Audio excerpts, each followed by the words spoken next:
All right, there we go. Hey Vince, what's going on, good sir? Good to see you. Hope you're doing well. I'm a little tired today, so I do apologize if I seem a little bleh. But I gotta show this.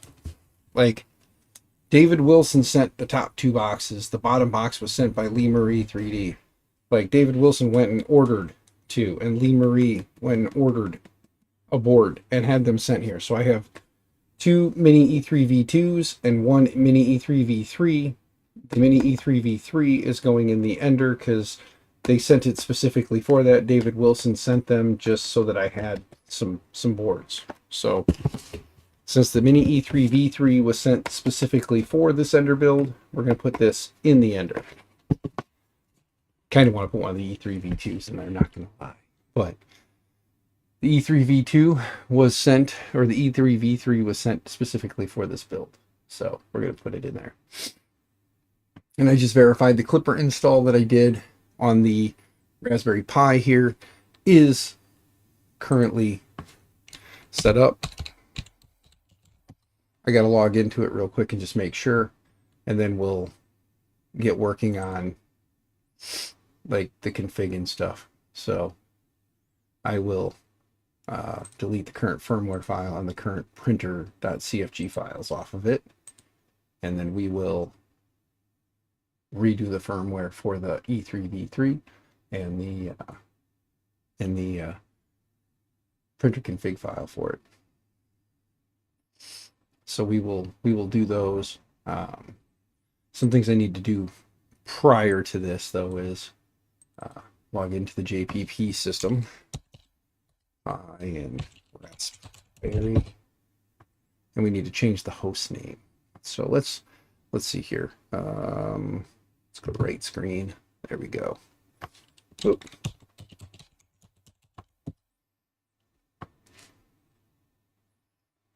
Um,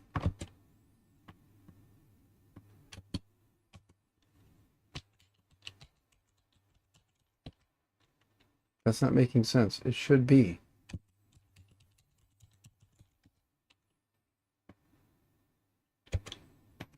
I'm confused. I made it Raspberry.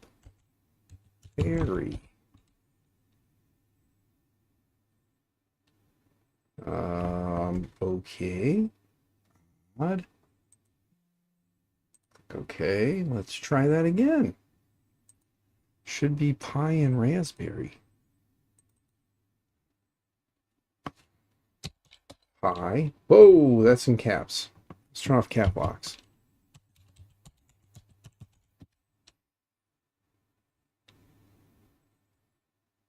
Yeah, it's not going to go with that one anyway. Steve Machado, what's up? It is going to be, this is just a Raspberry Pi 3B Plus. So it's got the Wi-Fi built in. And then the board we're putting in there is the one that Lee Marie sent. It's a SKR Mini E3 V3. And then, as I stated earlier, David Wilson sent two Mini E3 V2 boards. So I have two Mini E3 V2s for future projects. And I got the E3 V2 or E3 V3. So we've got that. Pi at Pi and Raspberry. Yeah, it should be. I didn't change anything, but for some reason it's arguing with me. So let's go back here and type Pi lowercase and then Rasp, Berry, enter. I don't know why it's not working with Raspberry. Raspberry.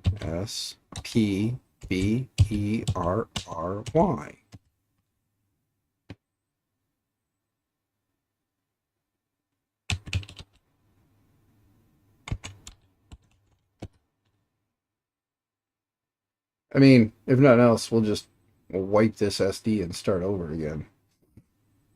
Because I don't recall the password. And it should be Raspberry because that's what we did the other night when we were setting this up. We set up as Pi and Raspberry.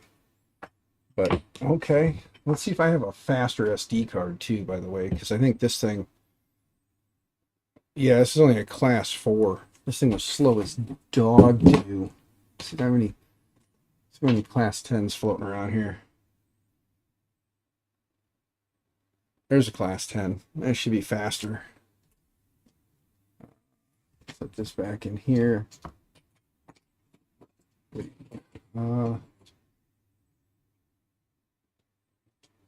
Let's see. It's class 10 too. So let's try one of these and see what happens. Let's try one of these and see what happens. It says it's a class 10.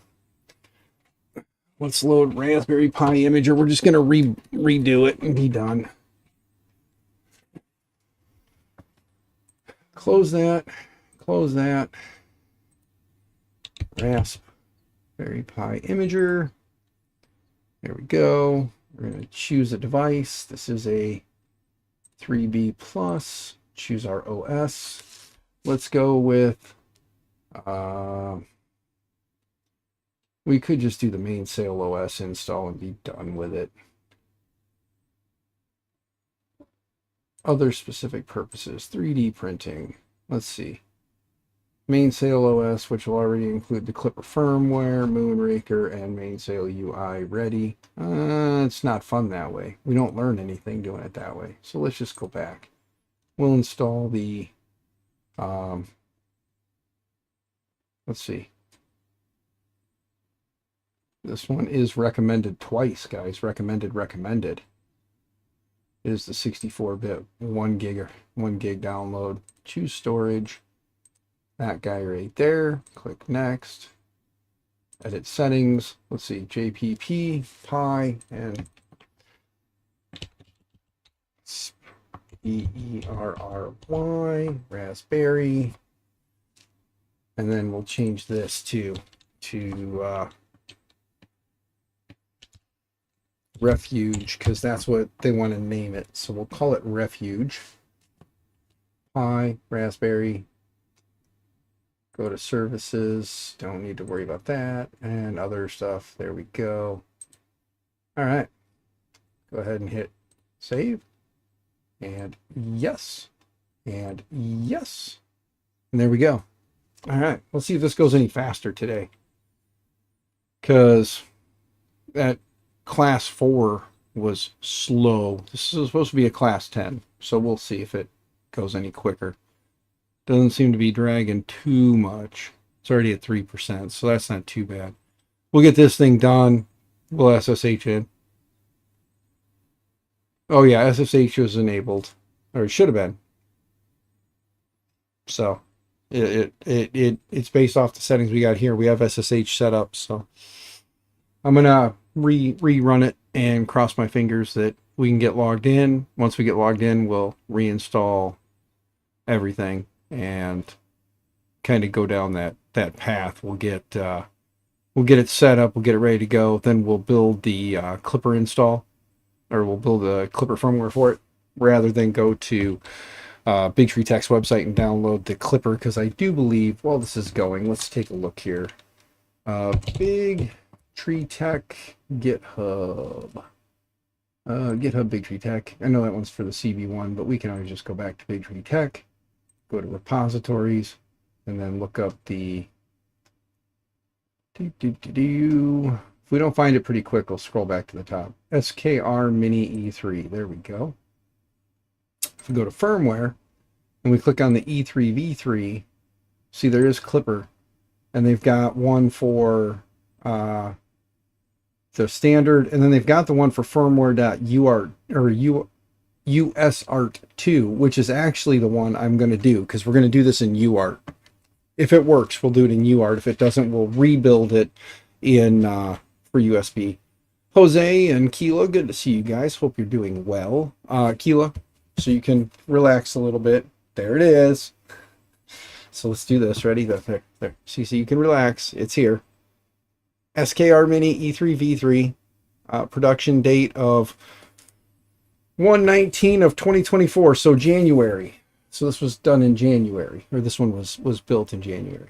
And then here's the two from David Wilson. So here's the E3 V2s that David Wilson sent. So I had some. So here's the variant prior, or the version prior. But we have the E3 V3 right here. See, Ducky included. So I want to thank everybody that's been sending boards. Bearded Bucket, for those who don't know, Bearded Bucket is sending me a bunch of boards. And by a bunch, I mean like 5. Let me tell you what all he's sending me. So we're going to have boards because he said they're just collecting dust at his house. So Doc's appointment started at 4:45, now 4:30. Avery is with us because she doesn't listen. Tomorrow you're going to haul butt home, pick me up, and take me to the game because I'm barely going to get home tonight. Gaslight is on. Okay, well, if anybody's feeling generous, feel free to hit up the Cash App, PayPal, or Venmo down below if you can. If not, I understand completely. We're all in that boat together, so. But if you can, feel free. Because my daughter has a volleyball game tomorrow, and we're like broke as a joke. But anyway, not your problem. Back to the mission at hand here. You had some stuff not show up here, and I had to get a replacement. Still haven't gotten it. Oh, I understand. I don't blame you. I do not blame you.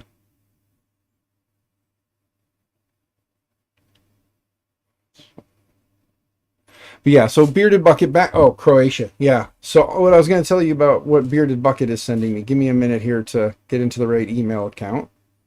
I got a random email yesterday while I was at my daughter's volleyball game that said that my package was shipping. And I'm like, package is shipping? What package? And it said from beardedbucket.com. I'm like, I didn't order anything from my buddy Bearded Bucket.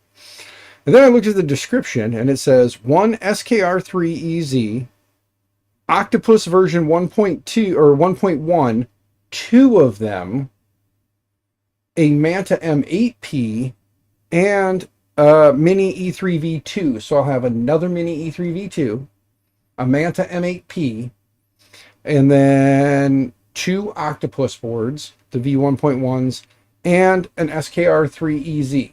So gonna have some boards now. He did mention that the boards are used boards. He did use them. They may have steppers. They may be missing steppers.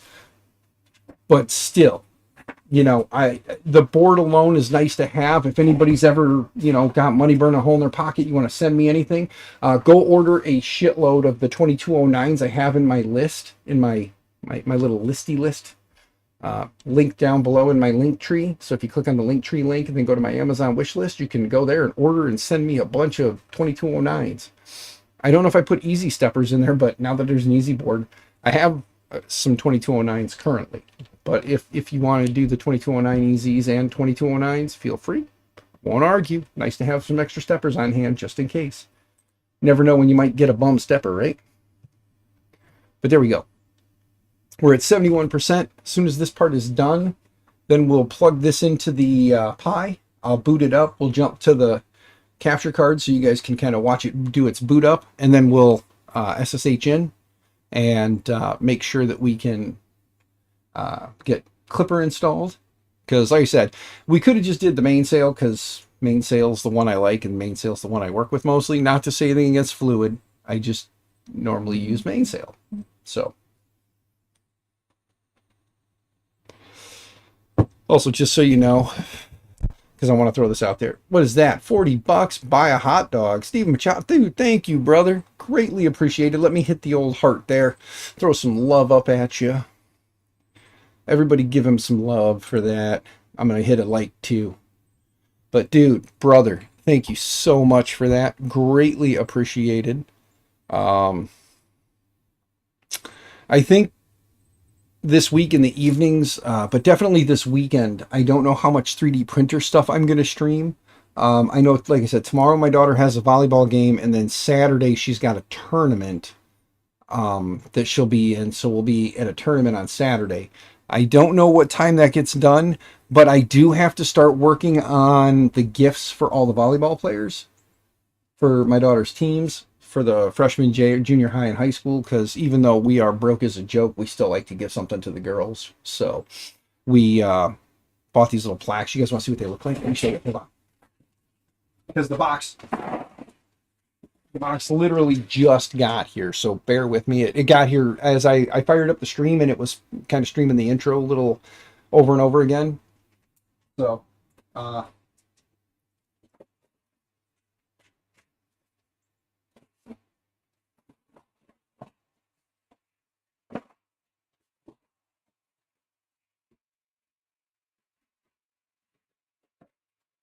we get these little plaques, and then I laser the girls' numbers on there, and it's got a volleyball. So we get these, and we do this almost every year. So, see, we get these little plaques, and then I'll laser etch on there. Like I've got a pattern that I did up. So I'll laser etch the pattern on there, and it's got the girls' name and then their number and a volleyball. And then we etch these up and give them to the girls. So, yeah. But it was something we did one year, and my wife liked it, so we do it every year. And again, it is one of those, we do it because we love our daughter, we love the team, we love that this gives our daughter positive, something positive. So we always make them up. And then I got to do the ones for the coaches yet too. So I got to make sure that we have enough to do a practice one, because I'm going to screw up getting the sizing right. So I got to leave one under there and start it and make sure it's right. And if it's wrong, we'll size it up a little bit more or size it down a little bit and keep going until we get it just right on that one. I'd rather burn up one than keep doing it and burning them all up. But once we get the sizing right, then it'll just be a matter of throw the next one in, resize it, throw the next one in, resize it, put it in the right spot, center it up, and then fire away with the laser. And then you're talking 31 of those I got to make, and it takes about 2 hours a pop with my little longer, whatever the hell it is. It's a little longer diode laser. I really need to get a K40 again. I should have never got rid of my K40. That was the dumbest thing I did. So I can cancel the verify. Canceling the verify is not going to hurt anything, and it's not important. So let's cancel that. I'm going to live dangerously and just assume that it did it right. Let me go ahead and eject this thing real quick. It already ejected itself. Good. All right. Take that out. Stay there. All right. Drop the SD card in the Pi. And then we'll switch over to the capture card. And let's power this thing on. Cross our fingers. There's the Pi screen. Yay! We're already up there. We got the Pi splash screen, and now we got the welcome screen. So we know we're doing better than we have in the past. We don't really need the desktop interface. Like I've said before, when you do this, you can get away with doing the light version and avoid the desktop interface. But when it comes to installing Klipper screen, it's nice to have a desktop interface already installed. It doesn't argue with you. So if you're in a hurry and you just want to get Klipper up and running, you don't care about the desktop interface and you don't care about Klipper screen, you can use minimalist view or the minimalist image or minimal image and just get it up and run out the box. And then during Klipper screen install down the road, if you want, you can install the packages that are required. It'll grab what it needs during that install. So just keep that in mind.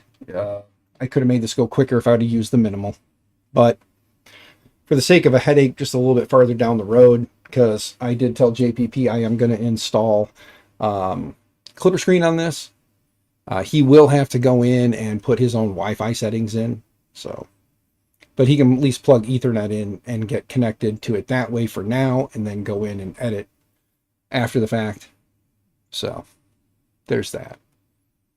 It's probably what I should have did, was just plugged a network cable into it and not did anything with Wi-Fi. But for me moving around in the office, Wi-Fi is fine. And I know JPP, when he gets his hands on this, he'll be good enough to figure that part out, I'm sure. But fingers crossed, if all goes well and this goes semi-smooth, we hopefully will be getting all the steppers. We'll dial in E-steps tonight, or dial in the rotational distance for the steppers tonight, if all goes well. Fingers crossed again. But yeah, Steven Machado, brother, thank you again. Buy a hot dog or 12. No, but yeah, I do thank you for that, good sir. What I was going to say is, if you send Cash App, PayPal, or Venmo, because it doesn't do shout outs, I will be sure to shout you out.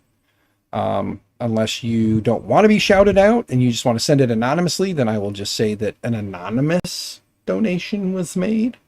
So if you'd like to send cash up front to help out with life, thank you. All right. So SSH is enabled with the default Pi, and it's yelling at me on the screen, as you can see there. But let's jump over to the right screen again. Let's close this guy out. Let's load up our, let's load this up. And what we're going to do is we're going to load the JPP one real quick here. Was the IP the same? I think it was. So let's just go ahead and hit open. Yep, it was. Pi, enter, raspberry, hit enter. If that doesn't work, yeah, that's what I thought. Oh, that's because it's trying to connect to the wrong board. For all I know, it could have been right, guys. I'm a moron. I now know what I did wrong. I'm connecting because I still have the Linktree tech board fired up over there. So let's do this. Ready? We're going to move this over here. I was connecting to the wrong thing. It should have been BQ and BQ. Idiot Dan. Refuge.local. Hit enter. There we go. Now we're in. It's refuge.local. We need to remember that. Accept it. Let's first adjust the size so you guys can see it, right? Let's go to change settings. If anybody's wondering how to do this after the fact, you go into change settings, go under appearance, hit change, and then just bump it up and hit OK. Now, if we go back to sessions and I actually type in refuge.local, because that's what it is. Actually, I can just type refuge, and hit save. It will now save that in there, and then I can click on it for next time. Just hit apply. And then now everything is better. We can hit Pi and raspberry. So I'm a moron, guys. There you go. That's example of Dan being dumb. Wait a minute. That's not right. Oh, whoops.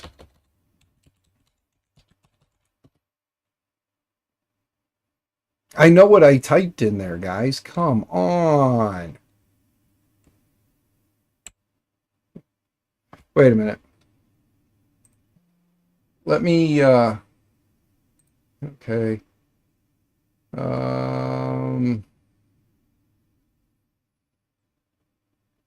Give me a second, because something's acting a little off here. Kind of thought I had a mouse floating around that I could use to hover over that and see what the IP address is, because I could be connecting to the wrong thing again. Give me a second here.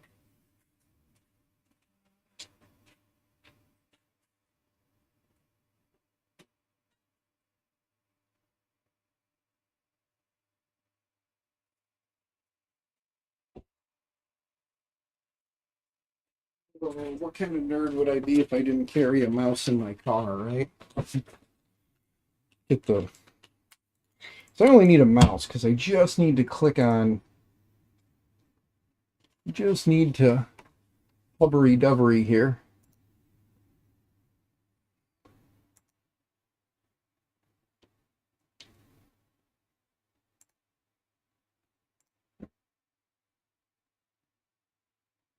Okay, yeah, it's 165. So, or it's just 65. Yeah, just 65. So let's click here.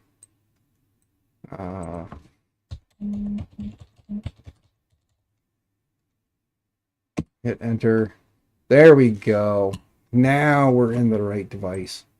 Hit accept. Hit Pi and raspberry. There we go. Now we're in. JPP, you're not late. I'm early. I got home from work. The wife was gone, so I decided to start streaming early. So we got the Raspberry Pi. We're going to get that set up today. There we go. Make that bigger. And then we have the E3V3 provided by Lemur E3D. So Keela Jeremy sent this.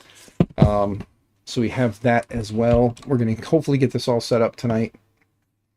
Let's do a sudo apt update and get this thing updating. Let me move it up and over a little bit so you guys can see pretty much everything. There we go.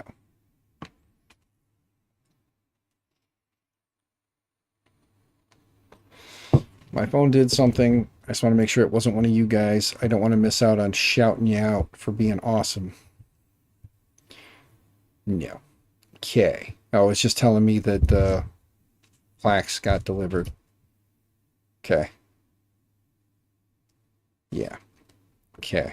Plaques are delivered. All right. Now we do a sudo apt upgrade space tac y for all.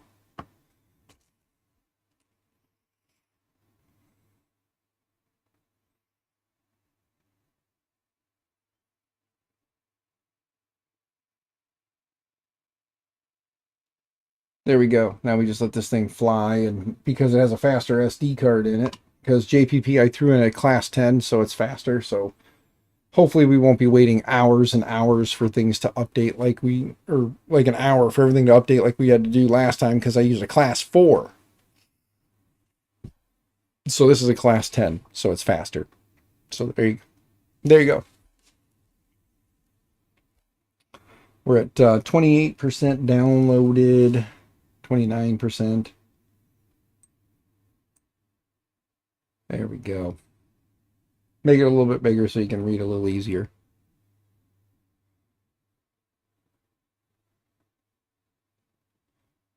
All right.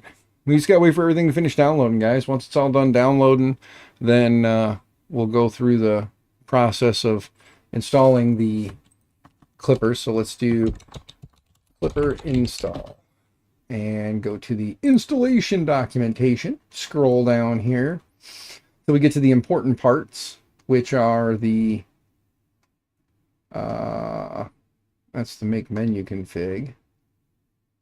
Nope. We want configuration and installation. Install.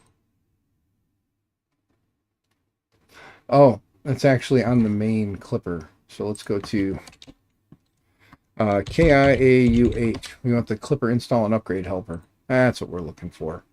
Helps if I get to the right screen, right? Scroll down, and then here we go. This is the download and use clipper install and upgrade helper. That's the portion you want to look for.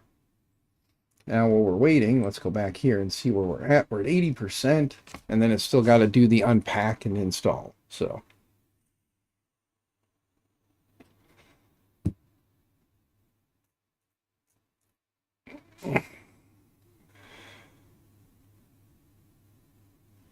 yeah, call it turf.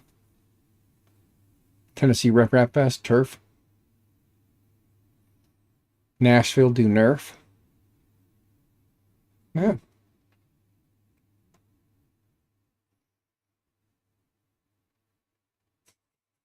Bearded Bucket, what's going on, man? I just got here and I'm already in chat. Yes, you are Bearded Bucket, because I was talking about the 5 boards that you're sending my way and how thankful I am for that. So everybody was saying thank you and congrats and how nice of a person you are. Listen to that. So if you're ever having a down day, brother, just come hang out in my chat.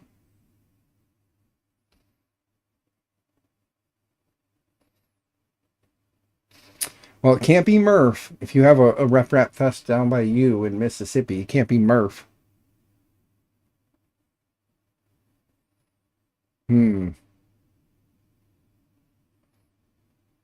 What would you call that? Because Murph is already taken for Midwest. What would you call it?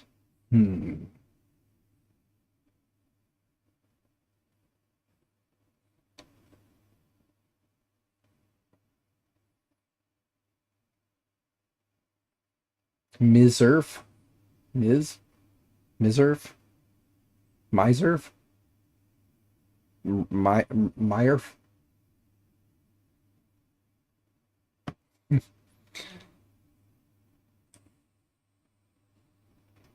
But yeah, so Bearded Bucket, your stuff should be here. I think it said in a week, if I remember right. Could be wrong. Could be the end of this week. I don't recall again. So I'm sorry. I'll have to... Let's check and see when Bearded Bucket stuff was getting here. Let's scroll back to find Bearded Bucket. October 11th, so Friday. So your stuff should be here Friday, good sir. Yeah.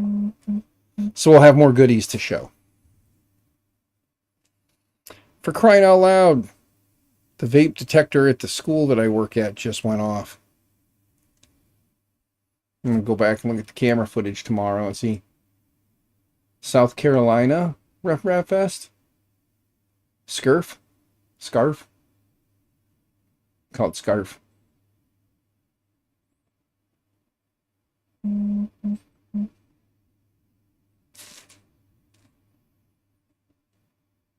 Yeah, and it's not a Southern Central Rap Fest.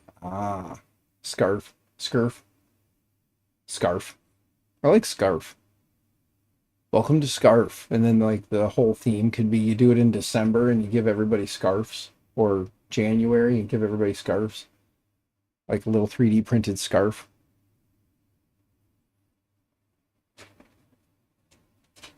Gulf Coast. So the GCRRF.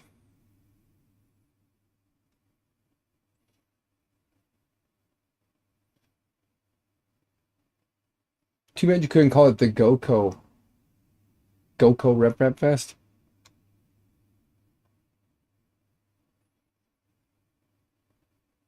Yeah, call it the GooCo. There you go, GooCo. GooCo Rep Fest. Sounds dirty, don't it? GooCo.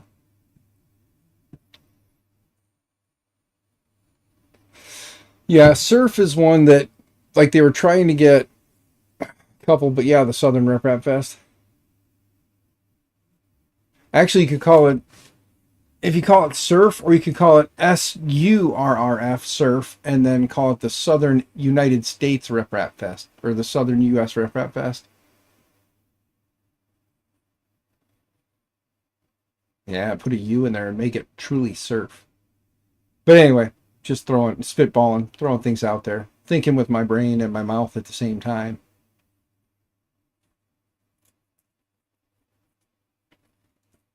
But I guess while that's doing its thing, there's no point in staring at a screen, just shooting text, right? It's at 30%. So once it's done unpacking everything and getting it prepped and unpacked and doing its thing, then we'll jump back in and continue on down the path of making sure that the updates are done. We'll make sure Git is installed, and then we'll clone the repository and then hop into the Klipper install and upgrade helper and go down the process of installing all the packages again. And then once that's done, we'll build the firmware for the E3 V3. And once that's done, then we'll plug it in and connect it up via the jumpers. Which, speaking of, where did I put those little jumper wires? Oh, right here. Right here. There we go. And then we'll plug everything in, turn everything on, and cross our fingers that everything works. So here's my jumper wire.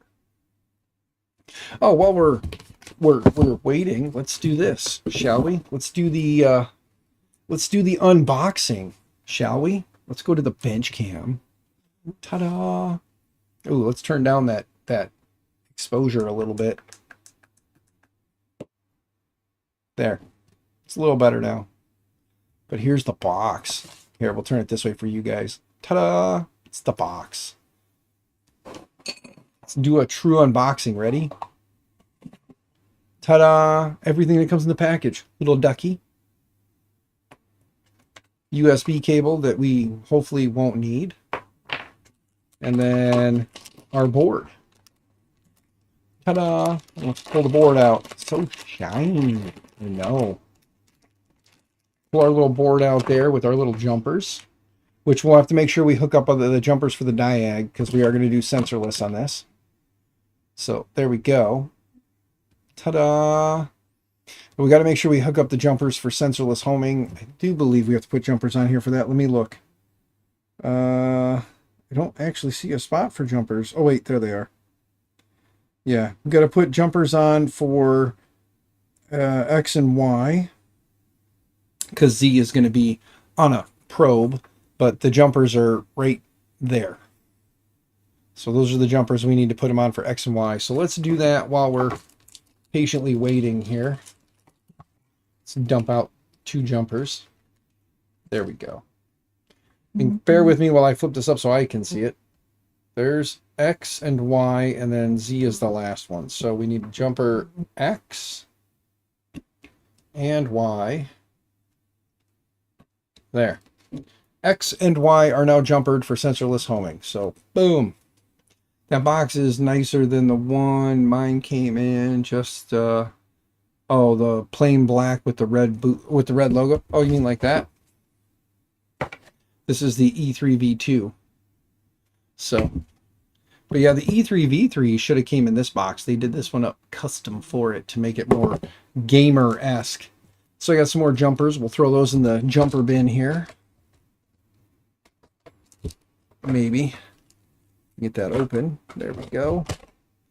And then let's tuck away the stuff now. Box. Put that under there out of the way. Yeah, you'll need those. Yeah, jumpers are always nice to have. Maybe it's because it's a combo with a 3-inch screen. Could very well be, good sir. Could very well be. But, all right. That's all said and done. Now, the only other thing we got to worry about is we'll have to make sure that we get the UART pins correct. So we'll have to figure out where our UART pins are that we'll have to connect to. Let's see. Let's see if it's marked on the back of the board here anywhere. Okay.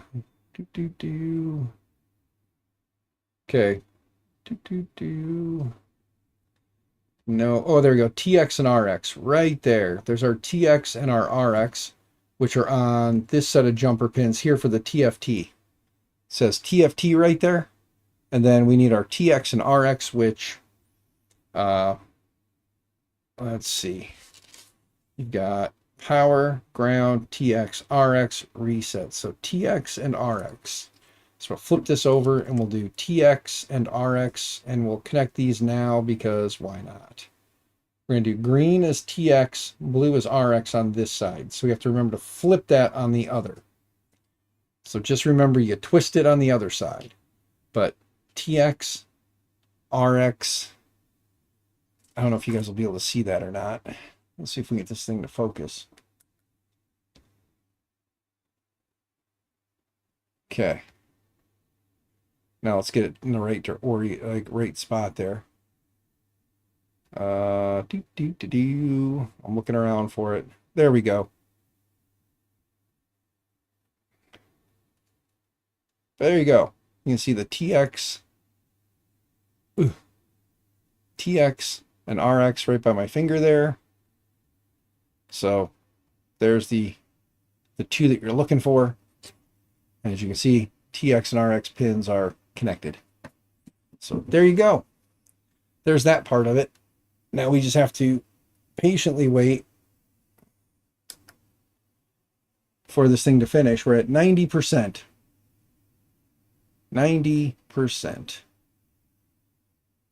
GPU box. Reminds me more of like a gaming motherboard or GPU box. Yeah, exactly. Exactly. That's why I think they just try to give it that more of a like a cool gamer vibe. Hence the big heat sink on here. You know, I think that and heat sinks help pull heat off of steppers.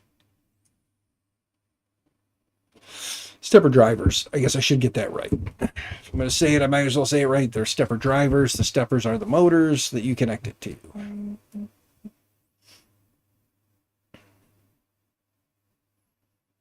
Okay. But there we go. We're almost done, guys. We're at 99%. 99. It's generating the boot image. So get this part done. And then we'll continue on. Speaking of, we'll make sure that Git is installed. It should be. So we'll hit copy there. Come back to this. Still at the 99%. You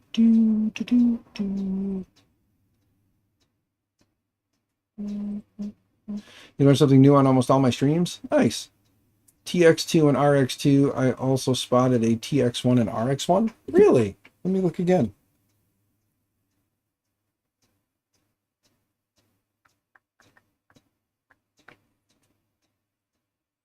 I'm looking again.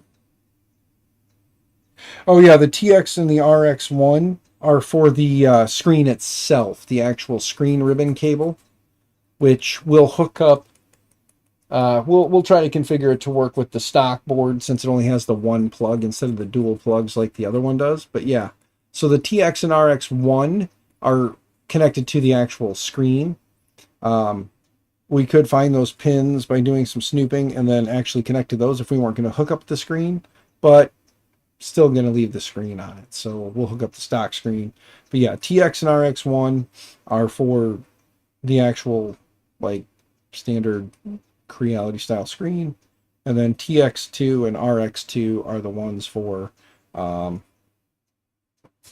going to be the ones that we're going to connect to talk to the Pi directly.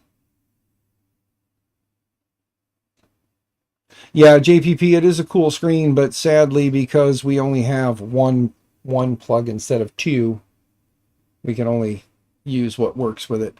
And as far as I know, the Big Tree Tech screen does not work if you don't have both ribbons connected. If somebody wants to do some homework, feel free to do so. But yeah, no, so Bearded Bucket, not a problem, good sir. Thanks for pointing that out so that I didn't mislead anyone or point anyone in a, or I didn't lead anyone astray, as it were. Don't forget, tonight is the Makers Hangout over on Justin's channel, Breakcore 3D. So don't forget to go over there too. But Refuge is now updated. So let's go ahead and right-click and paste that in and make sure that Get is installed. So it'll do an update and then install if it needs it. I think by default it is, but I could be wrong. And if so, we'll find out here in just a few. Done building tree dependencies, and oh, see, Git is already the newest version, so Git is installed. So now we come over here and click the copy, go back to this guy, right click on the cursor and hit enter, and now it's going to go ahead and clone the repository, and it's done. So now we can click on the little setup here. I got 3 flies that won't leave me alone tonight. Actually, there's like 4 or 5 of them. I leave the garage door open when I'm out here because the air conditioner doesn't work and I want airflow. So yeah. Let's go ahead and paste this in now, and let's get into the install and upgrade helper. There we go. And as JPP and I have discussed, we're going to hit 3 on this one because we are going to use the version 6. Yes, I saw that, JPP. I saw that you ordered something for it, so thank you, good sir. I saw, looks like a dual kit, right? Something like that. I think that's what you said. Oh, shipping it to me. Install that before you meet. Okay, that'll work, good sir. We'll get that done. We will get that done. Close this, and my daughter is messaging me. Oh, wonderful. Okay, well, close that. Close that. Stupid flies. Anyway, there we go. We don't know about Breakcore's live until we are scheduled to stream. We're going live at 8 tonight. Well, everybody go check out Lee Marie 3D or Breakcore 3D, or load them both up and watch both of them. But you're going at 8 o'clock tonight, which I think is probably around the time he's going live too. So guys, dual stream it. Pick one, go to whichever one you want to. It's up to you. Do what you got to do. I will try to be everywhere and anywhere and everywhere, and for all I know, I'll be done streaming here, and then I'll see if, I'll go over there. I don't plan to stream for 3 hours, but if it happens to take that long, it does. I don't want to, though.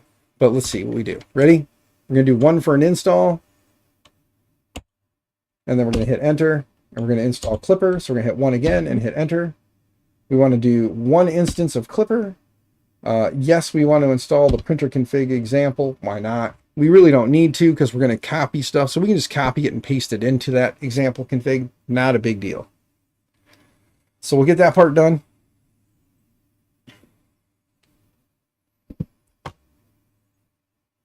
Yeah, and that's, like I said, watch them both. Happy, it's good to see you, man. I hope you're doing well. Yeah. Here, let's give you guys something else to look at rather than just the board. Let's give you guys the whole like montage of clutter behind me. So hopefully this part doesn't take too stinking long.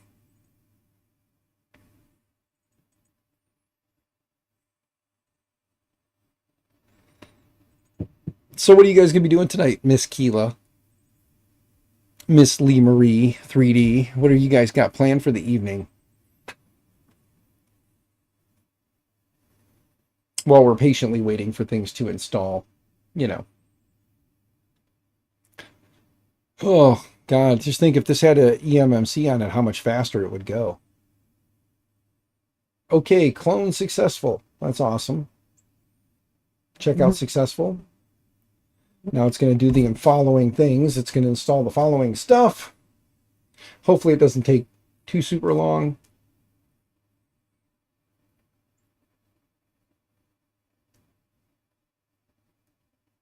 Stupid flies, go away. Dadgummit. I need a fly strip out here. Yes, I do. A Libre eMMC, a different form factor. Yeah, I forget. It's a form factor that it's not different. I forget. It's just a little snap connector that snaps onto the board directly and is faster speed. So it's faster. But that's okay. Maybe one day Pi will incorporate that. Jesus, these friggin' flies. I leave my door open and now there's like 5 or 6 of them in here and they just keep hovering in the same stupid spot. Go away. Go away. I better be careful, man. Somebody will get mad at me for swatting flies and tell me that I'm a bad person. Oh no. I heard a fly, guys. 3 types of eMMCs when you were searching for eMMCs a while back. Yeah, they've got was it like a eMMC 3 and 5 or 4 and 5. Some of the boards don't work with one but work with the other. Yeah, flies, gnats, and stink bugs. Yeah, and then the little no-see-ums too. 3D print Venus flytrap. Yes. God, these flies tonight are just unruly. But yeah, the little no-see-ums too. Those things hurt. Little bitty black spot that just bites you and hurts like hell. Who'd have thunk something so tiny could hurt so bad? I always hate when they bite right at the ankle. You know, like when you're walking through grass or something and it jumps on your ankle and bites, and it's usually like right on the back by your Achilles tendon, like on the sides of your Achilles tendon. Hurts like hell. Oh. Little jerks. We just gotta wait, guys. We just gotta wait. My wife says that. Yeah. Mm-hmm. Let's go back here. You guys don't want me to necessarily watch a screen keep running. 3D printing. What's going on, man? Good to see you. Hope you are doing well. Didn't get a chance to make it to the post office yesterday or today. Not a problem, good sir, just whenever. I can tell you right now that thanks to David Wilson, I've got 2 E3V2s. Thanks to Lee Marie 3D, we have a mini E3V3 brand new out of the box. Thanks to Bearded Bucket, we've got a SKR 3EZ. What was it? Hold on. He sent a small list of things here. Let me go back and get in the right email. Bearded Bucket has sent out SKR3EZ, 2 Octopus V1.1s, a Manta M8P, and a Mini E3 V2. So we'll have 3 E3 V2s, M8P, 2 Octopus V1.1s, an SKR3EZ, and a partridge in a pear tree. So we've got some boards now. Yeah, so we need to I'm gonna have to make sure I get some steppers. So we're going to need to make sure we get some 2209s, probably just a good standard 2209 stepper, nothing crazy. But some 2209s in both the standard and the easy format. I have some 2209 easies. I think I have like 4 of them or 5 of them. So I should be okay for a little bit. And then the 2209s, I've got some boards floating around here that we have some 2209s on, but back in the good old days when you had to clip the diag pin, I clipped a bunch of diag pins, and now with the newer boards, you don't have to do that. So I have some 2209s that I may not necessarily be able to use. The diag pin's important if you're going to do like sensorless and stuff like that, but if you're not, and you're going to use end stops, not super important. So I can probably still find something down the road to use those with. My wife is freaking out.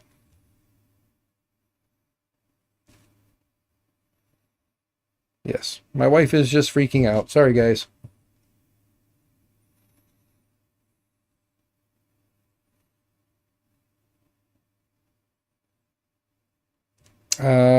Yeah. Sorry, I keep getting squirrel brained. But yeah, 3D printing. How you doing, good sir? I hope you're doing well. Hope the missus is doing well. Hope you guys are having a good day. Trying to keep my head up, but every time I look at my phone so far, yeah, every time I'm looking at my phone, it's just more news that makes me want to pull my hair. So my bald spot might get bigger by the end of the stream. I do apologize. So yeah, but anyway, yeah, hi.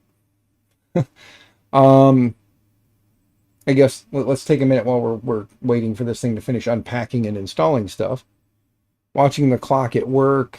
Gotta wait until so you got another 35 minutes, man. Hang in there. 35 more minutes. You got this. You got this. But that being said, my usual, hi, I'm Dan. This is Making My Nexus. This is the 3D printing rehab project. Take old printers, rebuild them, give them away to people because why not? More people should get into 3D printing. And if you can't afford to do so, I want to help you get into 3D printing. So that being said, if you have old 3D printers collecting dust, get a hold of me. I'll tell you where to send them. If you have parts, which a lot of people recently have stepped up and been sending parts, thank you for that. You're awesome. If you want to support the channel, consider, becoming a member, buying some merch. There's a merch link down below to my store where you can get a t-shirt that Making My Nexus on it. I'm gonna get some made up to say like hashtag 3D printer rehab. Gonna work on that. I haven't designed one yet, but I will. I'll get one designed and we'll put it on a shirt and put it out there for people to buy. If you want to help me out directly because I'm broke, feel free to hit up the Cash App, PayPal, Venmo down below. All that being said, hurry up. I'm waiting patiently. It's downloading and installing things and taking so long, but Klipper usually takes the longest because Klipper's got to install all the packages. Then afterwards, it's just the add-ons for Moonraker and Mainsail and whatever else. So this part usually takes the longest because it's got the most packages to install. After that, it just verifies the packages that it needs are installed and then installs the new packages that aren't there. So not so bad. Hey, and JPP, now is the time, man. We're rebuilding this for the last time. If you want to go with fluid, tell me. I'll install fluid. Now is the time. I'm more than happy to install fluid, and we can try and figure out how to theme fluid together. I already know how to theme Mainsail by doing a little bit of hackery, but we can always do fluid. Will those pictures work for a theme? We can make it work, brother. We can make it work. Not a problem. Back to the right screen. Now it's asking if you want to add pi to the group. By default, the capital letter is the default letter. So if I just hit enter, it will say yes. And we might as well add it. So there we go. Now it's in. Time to install Moonraker. 2, enter. Example Moonraker config, yes. And then here it goes. This should go a little faster. Mainsail is fine. All right, brother. Mainsail it is. I gave you the opportunity to change it to fluid. You said Mainsail. We're installing Mainsail. Because this is for you to give to someone you want to. So this is on you. If you decide fluid later, you got to do it. Sorry. Because at some point, this will make its way to you.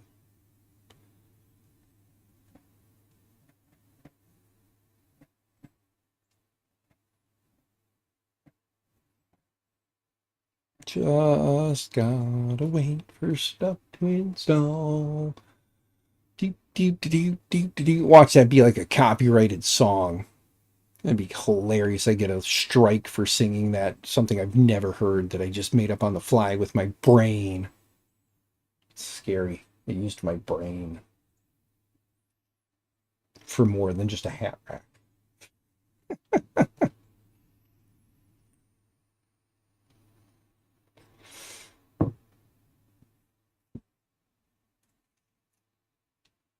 Oh, I gotta send my wife a message because I got something funny to tell her.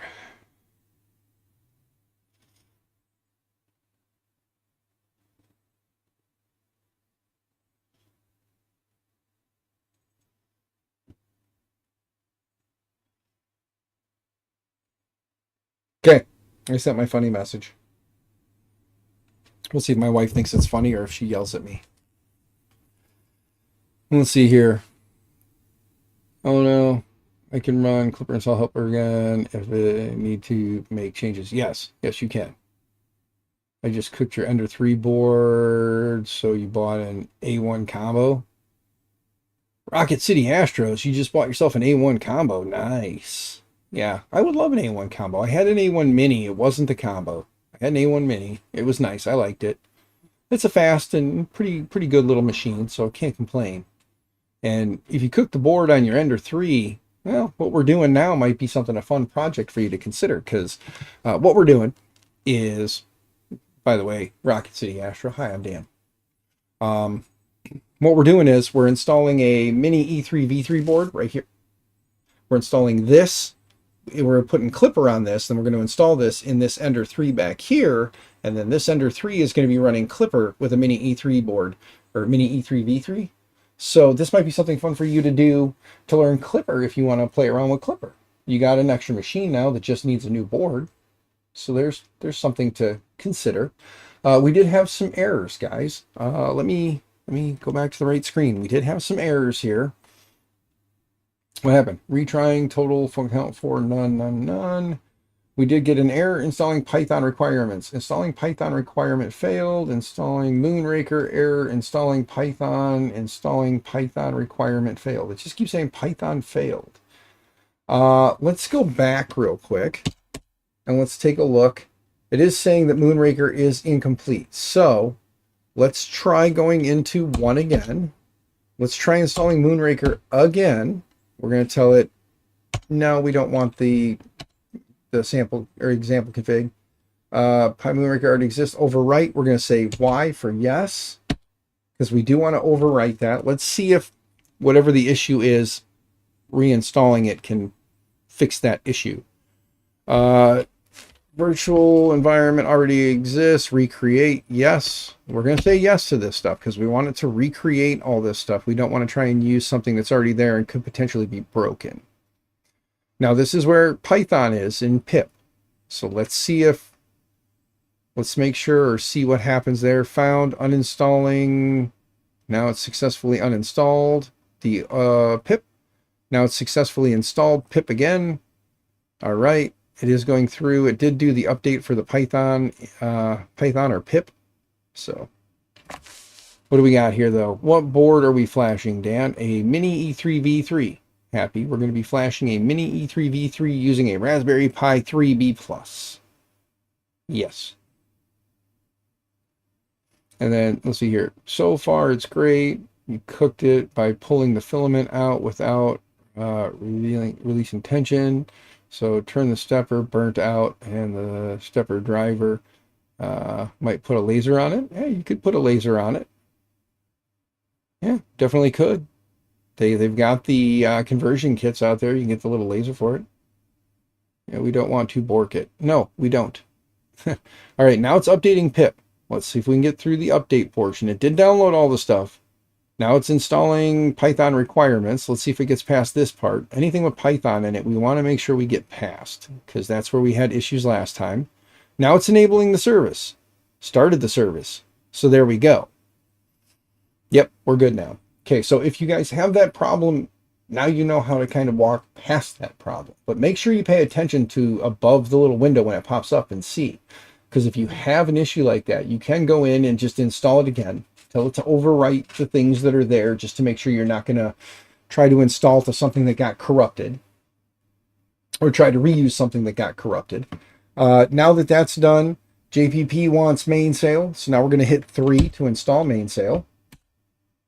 And then here we got download the recommended mainsail config. We're going to hit yes, or Y is already capitalized, so we know that's our default. So we'll just hit enter. And there we go. Now it's installing the dependency, and it's installing the NGINX. So it'll install NGINX. This part shouldn't take too crazy long because a lot of the other dependencies are already there. Reflashing the Fly Gemini V2, added the TFT screen to your V0. Nice. I will tell you guys something while this is doing its thing. Let me go back here. I have been searching Facebook Marketplace looking for printers that I could use. I may have a few things here that may be part of a beta program that I can't show you or talk about. But there are a couple of printers I'm looking for, whether it be like a temporary borrow or somebody wants to give me. I need either like an Ender 3 E3 V3, not the KE or the SE, the KE or the SE. I need the actual E3 V3, or a K1 CE or a K1 Max. I have a K, or not CE, SE, no, K1C. Yeah, K1C, because I have a K1, but the K1 doesn't work for this. So I need like a K1C, Max, probably the SE would work, or the Ender 3 V3, that, or a V3 Plus. If you have one and you want to help me out, send it my way. If you want me, you want to let me, or if you could let me borrow it, great. If you want to let me have it, even better. But we can work things out. There's that. A Prusa Mark IV. That's kind of a big ask. Prusa Mark IV. But I have a couple Prusa Mark IVs at my disposal that I can use. So I do have that. JPP, no. It needs to be one of the Ender, the K1, K1C, because it's for those specific printers. Whatever I have to test is for those specific printers. I can't tell more, so don't try to get more out of me, because I am not getting sued. But anyway, now that mainsail is installed, we've got that part done. Clipper screen, I'll install that now. So it's no, wait, no, well, JPP, if you want to install Clipper screen, this is where you go to do that. And then same thing with Crow's Nest. If you want to put a webcam on it, you'd install Crow's Nest. We're done with this part for now. We're going to go back. Kind of want to get into setting up the firmware. So there we go. That's really all we need out of here, because we've already set up the host name for it. So we don't need to come in here. But we do need to build a firmware. So we will come into 4. And then we're going to do 1 for build. So we're going to hit 1 and hit enter. And then there's all the stuff that's needs to be installed. So just says click enter to continue. Now it's going to get us in there. Now what we need to do is we need to look at the config file. So let's go back here and see if we go back into firmware, E3V2, Clipper, and here's the Clipper config. We're going to build our own, but we want this important information up here at the top. So USB communication or SUART, and then it says make flash, and then it says in here what we need to select. So to compile it, we need this processor, and then the 8 kilobit. And it doesn't say anything about turning on the low power or the low, whatever it is, the extra low level configuration. So we don't need to mess with that, but we do need to come down to the controller processor, or the control, there we go, STM32. And then we got to come down here and we got to select our processor type, which was again the G0B1. So we'll come back here and we'll look for G0B1, which is this guy right here. So come down to G0B1, hit spacebar, selected the 8 kilobit bootloader, and then we need to change our communication interface. So we click there, hit enter, and we want to use the stupid bugs, go away. We don't want SUART1, we SUART2, but SUART2 doesn't have an option there. Um, hmm. I guess PA10 and PA9, we'll try those. I believe those are actually the right pins, but on the board it does it differently. So we'll select those. If we're wrong, it won't work, and then we'll just have to recompile. I apparently had a missed phone call come through. Who was it from? From my daughter, who's in the house.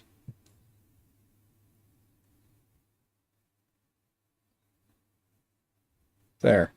I responded to her message, so we should be okay. It's using stock Ender 3 screen isn't considered a Klipper screen. It's something else. Yes, it's not Klipper screen. Klipper screen is when you plug in an actual like touchscreen device. That's Klipper screen. But there is a version of the firmware that outputs through this screen, similar to like what Marlin does. They're two different things. I don't know how to explain it any better. I'm sorry. But there we go. We've got this now. So now we can go ahead and hit Q to quit, Y to save, and let it build itself. And then once it's done, then we'll do that cool little trick where we copy the output config file over to the web interface so we can log into the web interface and get the file we need.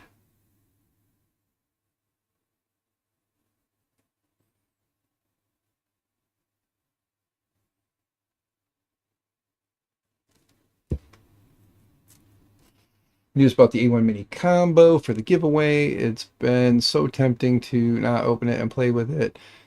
Do you like your A1? Everybody I've talked to loves their A1s, so I couldn't see why, you know, why Astro would not. All right. Well, we've already done that, so now we can hit B to go back because there's not really much more to do here. So B, enter, Q, enter. And then here's the fun part. You ready? We're going to do a CP space because we want to copy. Oh, wait. I'm going to put a sudo in there just to make sure. So we're going to do a copy space slash, wait, tilde slash. And then we want to go into Klipper and then out. And then we're going to look at the klipper.bin file. So this is the path you're going to do. You may not have to do sudo, but I do it just to cover my butt. If it won't work, we'll do it without. But thank you, JPP. But yeah, you'll have copy or CP tilde, which means home directory, Klipper out, and then the klipper.bin. And we want to send that to tilde slash printer data config. And then we want to save it as firmware.bin. So that it saves that file in that directory at that name. And then we hit enter. Now let's go ahead and go back to here, and we're going to go to the right one. So 192.168.0.65, I believe is what I said it was. Stupid fly, go away. I might be wrong. It may not be 65. Maybe it was something else. Let's see. There we go. Let's hover and make sure. No, it was 192.168.0.65. So let's try again. Try again. It's not working. All right. Well, let's see if we can get there this time. Sometimes you just got to keep doing it until it goes. And if it doesn't work, we'll give it a reboot and then we'll try it again. We still have it open over here. Stupid flies. Oh my God. They're multiplying like crazy. Anyway. Okay. So we'll do a sudo reboot. And now it's going to reboot. Love it. Got the Lithfang kit and have done some prints of your space images. Nice. Nice, nice. Rocket City Astro, are you who I think you are with a new name?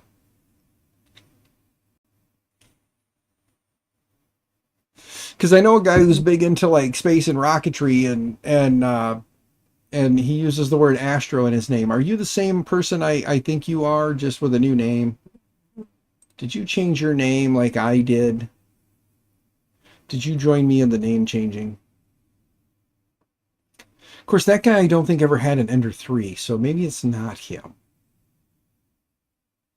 There's 1, 2, 3, 4, 5, 6. 6 freaking flies in here right now. I need to make a fly swatter. Wait, 1, 2, 3, 4, 5, 6, 7, 8.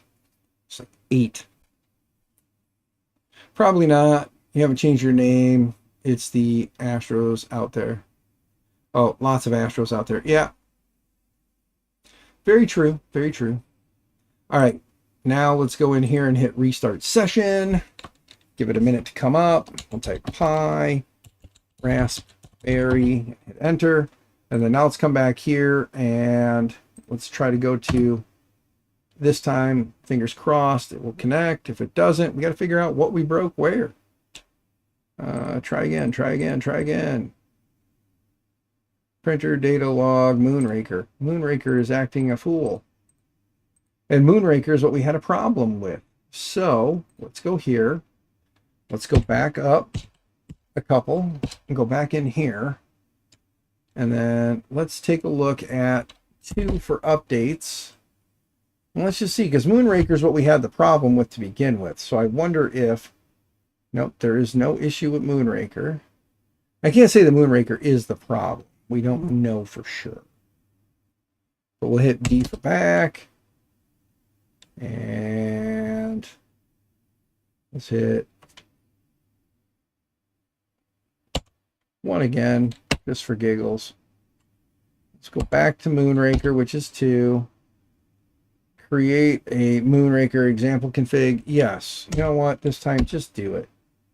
And then, do we wish to overwrite the existing one? Yes, do it. Maybe that's what I did wrong. Maybe I should have put the example in there and I didn't.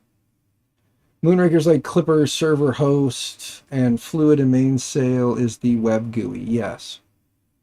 Mainsail or Moonraker is what allows mainsail is yeah, the web interface between klipper itself and that. So yes.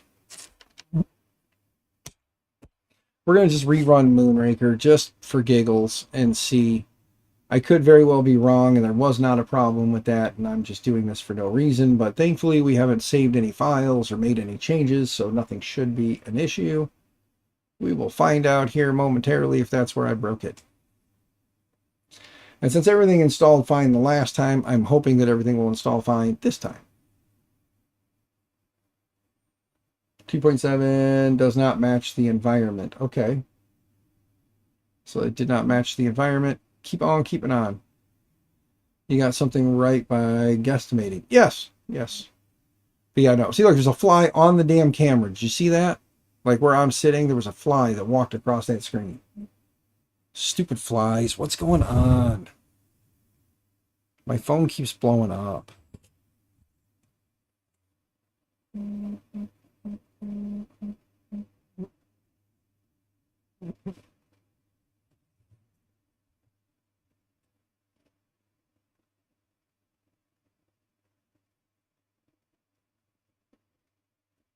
Okay.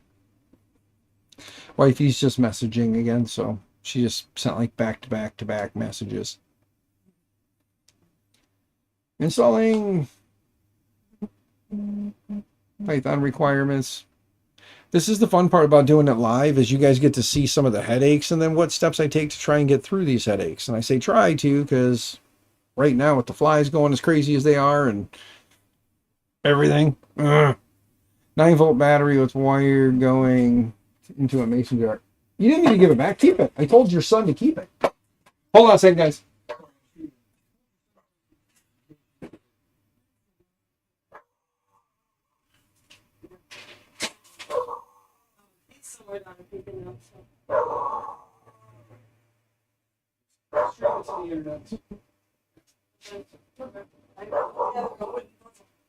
Yeah, I'm working out the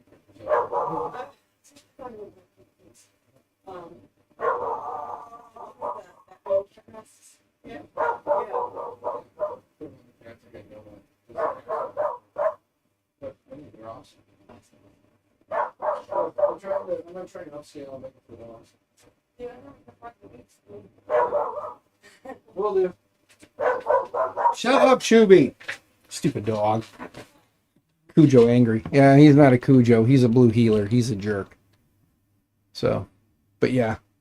All right, this time it installed. So let's go back here real quick and let's just see if we get lucky. There we go. Look at that. So it was just missing the Moonraker config. Because I didn't install the Moonraker config, it didn't work. He's just being a stubborn ass guy, sorry. But there we go. Now we're at least in here. And now we can find our firmware.bin file that we were outputting, that's what I was looking for. There's this firmware.bin. That's what we did. We moved it into here where it's easier to get to, because now we can right click and hit download. And we'll save it right to the desktop. So we'll hit save. And now we need another SD card to put that on. So I will try and find another class 10. All right, that is a class 10. Okay, there we go. Got another class 10 drive. Let's grab another USB adapter, plug that in, and then we'll plug this in up here. And then we'll format this guy real quick if there's anything crazy on it. Let's see. Does it come up? Boot. It has a boot partition. Great. How big is said boot partition? Because it may not work the way we want it to. Let's go to format. Yeah, it's not big enough. All right. Well, let's take that out of there. I'm not even going to try and mess with that at the moment. I know I've got other maybe smaller ones because this is just storing that. It's not a necessary file. Here's a little 8 gig. What's this one? We just need something to get the firmware over to the printer, you know. Really nothing super crazy. Get this, plug it in there, leave that there, and let's take a look. All right, and USB, there we go. This one will work. Let's delete the current config file, or the cursor file. We don't need that. But we do need to go to the desktop. And, oh, one thing to pay attention to, guys, when you download stuff, these firmware.bin files, your security settings may block that. Tell it to keep it. Now, if we go back here, there it is. Right click, copy, or another one that people don't know about. Let's see if we still have it. Right click, go to send to, and we can tell it to send to USB. The G drive. And we click here, and there it is. Now we can right click on that, hit eject, and now it's gone. And now we can put it in the board, but we got one more step to do. We got to put the board in the printer because it won't power on without it. Where's my SD card? There it is, SD card slot. Woo woo. All right. So let's throw some power at the machine. Let's flip to this camera.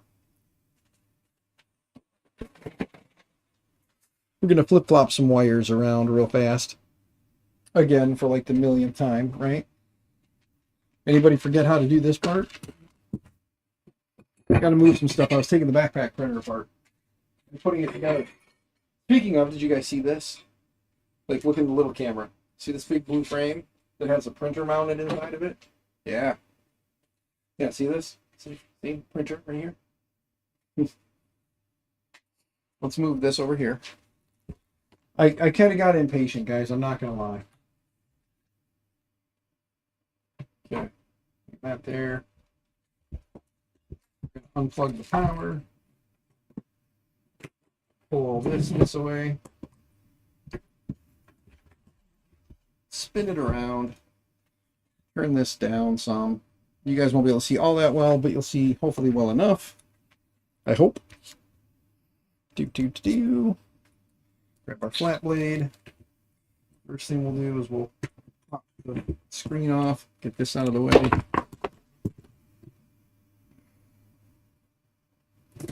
This is our extruder wire. Take loose wires. First we'll pull the power wires out. Maybe. Gotta loosen it more.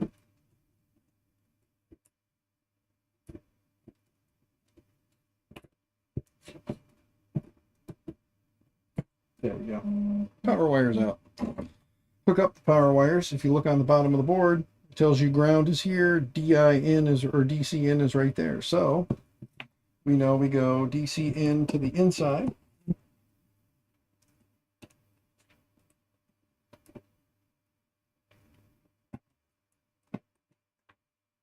DC in to the inside. Pull our ground under and back.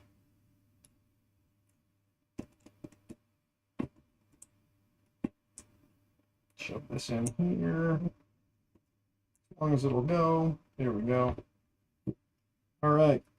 Power is connected. That's really all the farther we need to go right now, but might as well swap everything while we're here.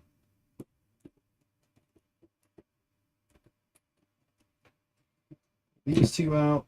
I'm gonna pull this thermistor for the bed. Maybe. Let's go. Yes. I'm streaming. Yeah, I just put it down. I'll do that later. So off to the side. Just ring it so it's safe. Okay, thank you. Well.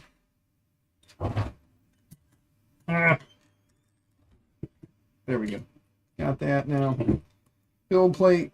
Here we go.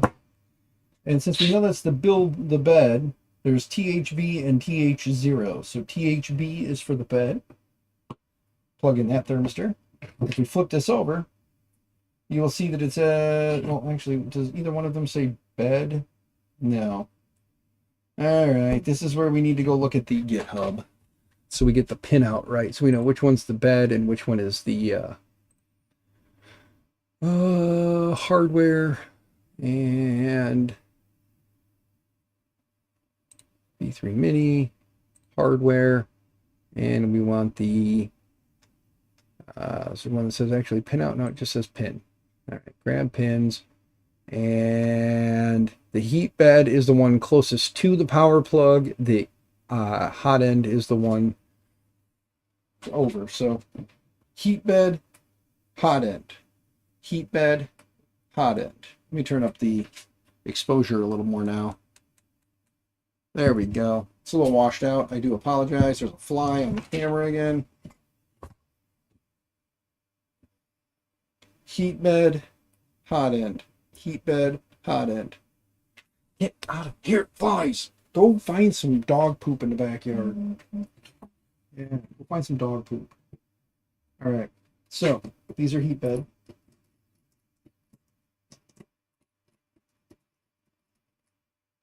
And it does have a polarity. Now look in the little cameras, in the other cameras, right? It has a polarity listed as positive and negative, or positive and pin, but it's really not a big deal. But just so you know, the red is towards the inside. You don't necessarily have to worry about that because it's not a super crazy thing that you got to worry about. But if you want to keep it according to the thing, it will work either way. So all this is doing is taking current in, heating up an element, passing the extra current back out the other side. Okay, so now we got to get the hot end here.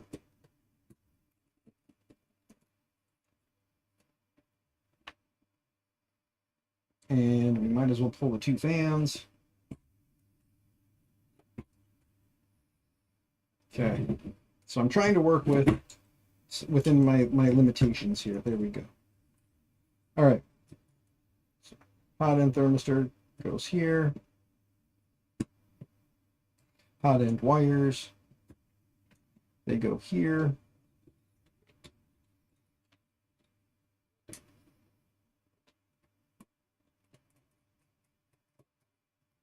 Loosen you. Loosen you.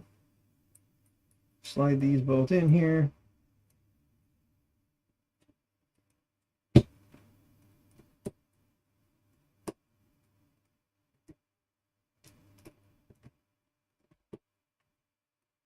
Sounds like my wife is home, guys, so I may have to mute the microphone depending on what's gonna go on and what's gonna be said. So bear with me here.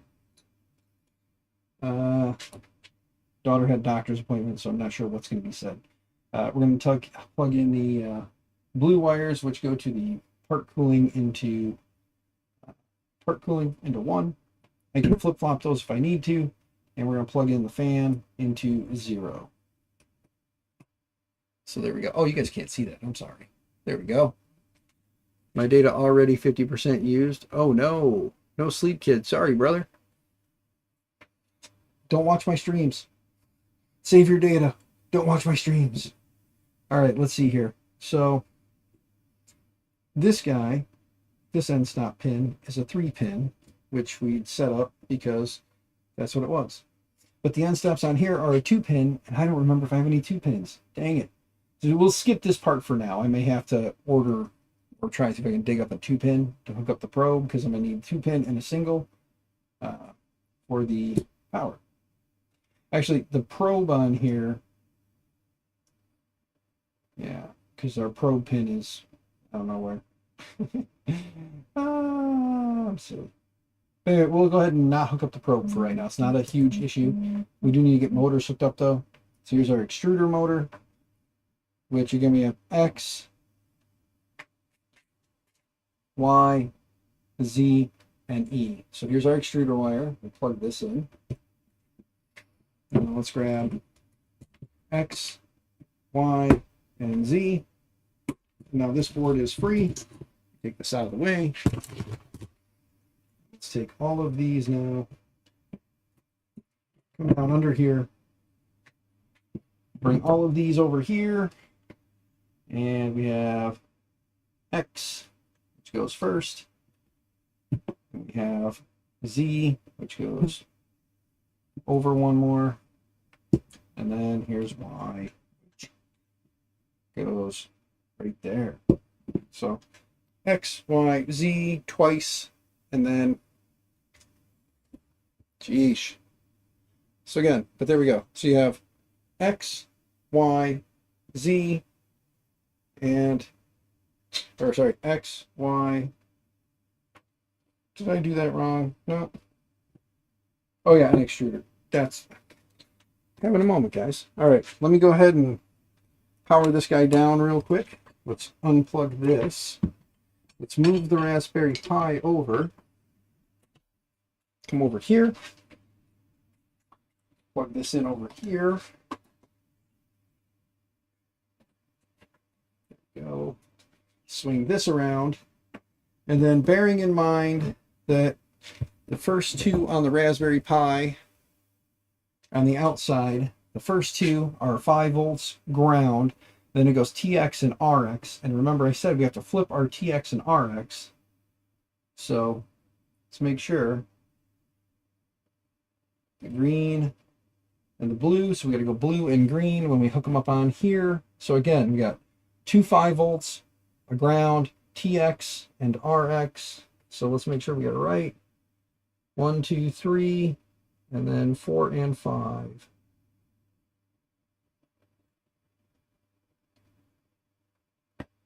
Okay, and they are flip-flopped. We go green, blue, blue, green. So they are flip-flopped now. Hola, Joseph Carver. Good to see you. Los Inc. Good to see you, dude. All right, that is done. Power it up, and then we'll see if it is talking, and we can get an ID off of this board. Actually, this board we need to power up first, huh? Because we need to be able to flash the firmware to it. We didn't do that yet. So let's get power hooked up. Let me fish the cable around here. Let's get firmware flashing to the board. Flashy, flashy. We'll give it a few. Let's see what happens here.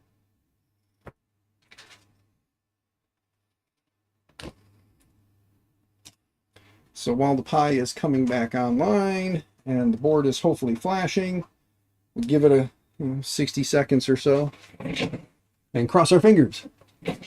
Unlimited has paid. Now I must watch this entertainment. Oh, Unlimited has been paid. Okay. Well, thank you. Thank you, No Sleep Kit. Let me go back to here. And let's try to do anything in the screen so it freaks out real quick. There we go. All right. SKR Mini E3 V3. Go back to the right screen. It's an SKR Mini E3 V3. We now need to reconnect. So we'll go in here and hit restart session. Flies attack. Yes, exactly. I have all these stinking flies in here right now. Raspberry. There we go. Now we want to go back into the Klipper install and upgrade helper. And then once we're in here, we want to go into 4 for advanced. And then we want to go into 4 for get ID. We want to get the MCU ID. And then we're going to do UART. So we'll tell it 2 and hit enter. And it says that please make sure that you have the correct MCU, only flash. Oh, I don't want to flash. So we'll hit select MCU to flash. We don't want to flash one. B. All right, so let's try 1. We'll try USB just to see what happens. Yeah, it's telling me to do the dev, serial ID, return none existed. Are we going to go through this again? Because then we'll just do it as USB and be done with it. I have to reflash firmware, but we'll make do. And I very well could. Let's check our UART and our pins. So let's go back to here. Let's take a look and let's see that I did do it right. Come down here, TFT, look for TFT. We have TX, RX, TX, RX. Oh, wait. Let's just see something. Just for giggles, I'm going to come back to the board. I'm going to power down the printer.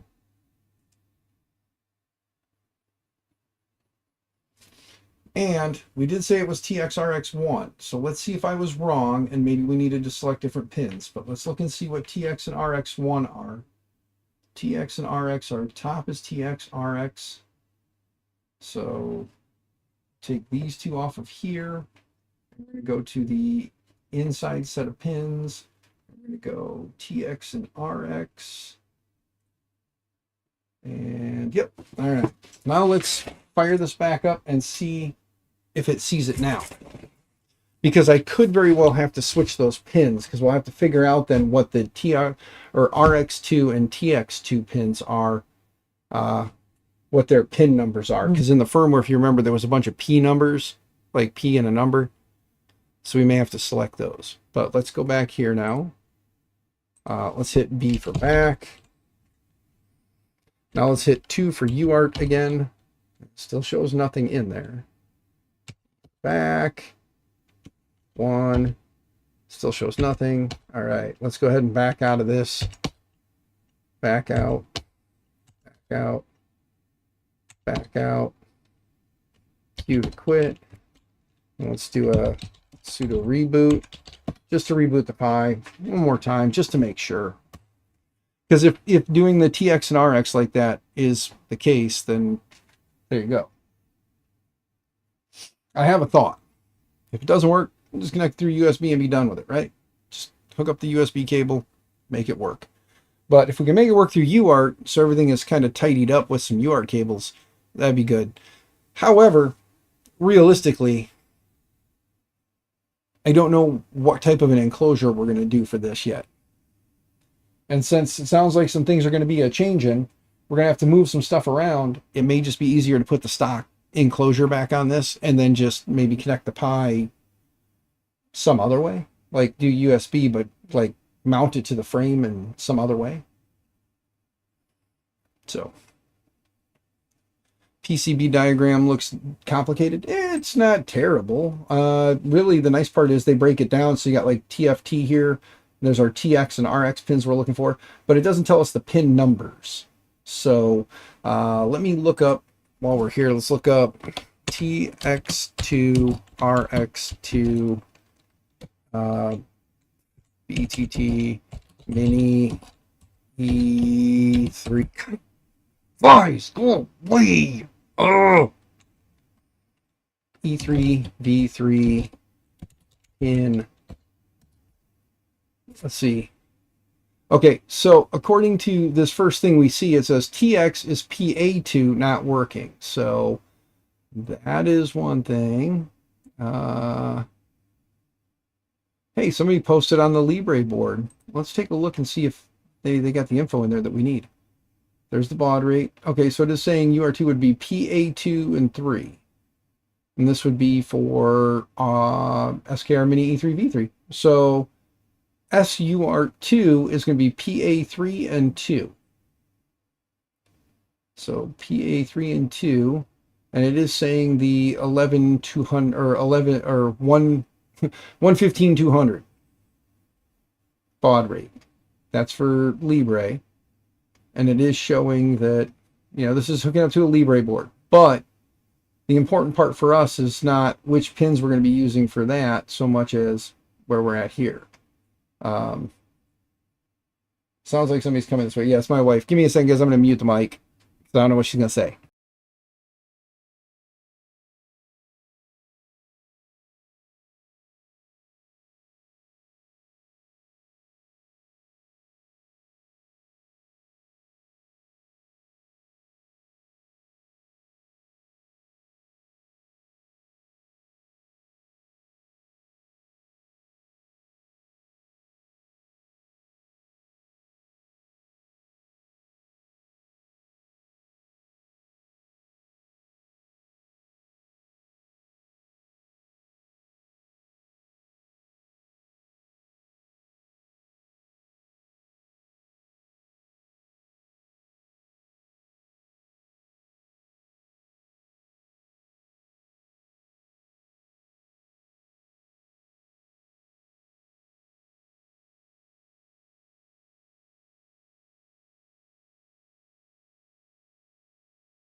Okay.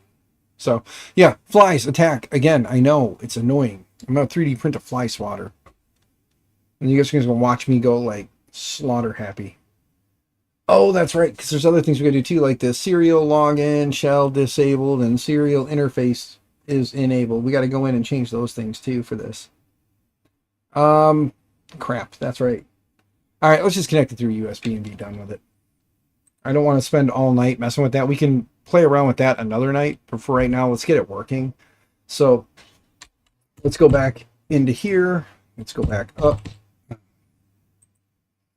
Did I break something? Oh, it's inactive. I forgot. We restarted it. Restart session. Pi. Raspberry. I keep forgetting when you use UART, there's actually way more to it than just the simple thing. So we're going to go USB. I'll hook up the USB cable. We'll get this thing talking. We'll get it working. We'll make sure everything works, and then we can break it again after the fact. So yeah, TPU would work for a fly swatter. Yeah, I've got some TPU, Joseph. Maybe I will. Hey, let's go back in here. Let's go rebuild our firmware. So let's go back in. Let's go into 4 for advanced.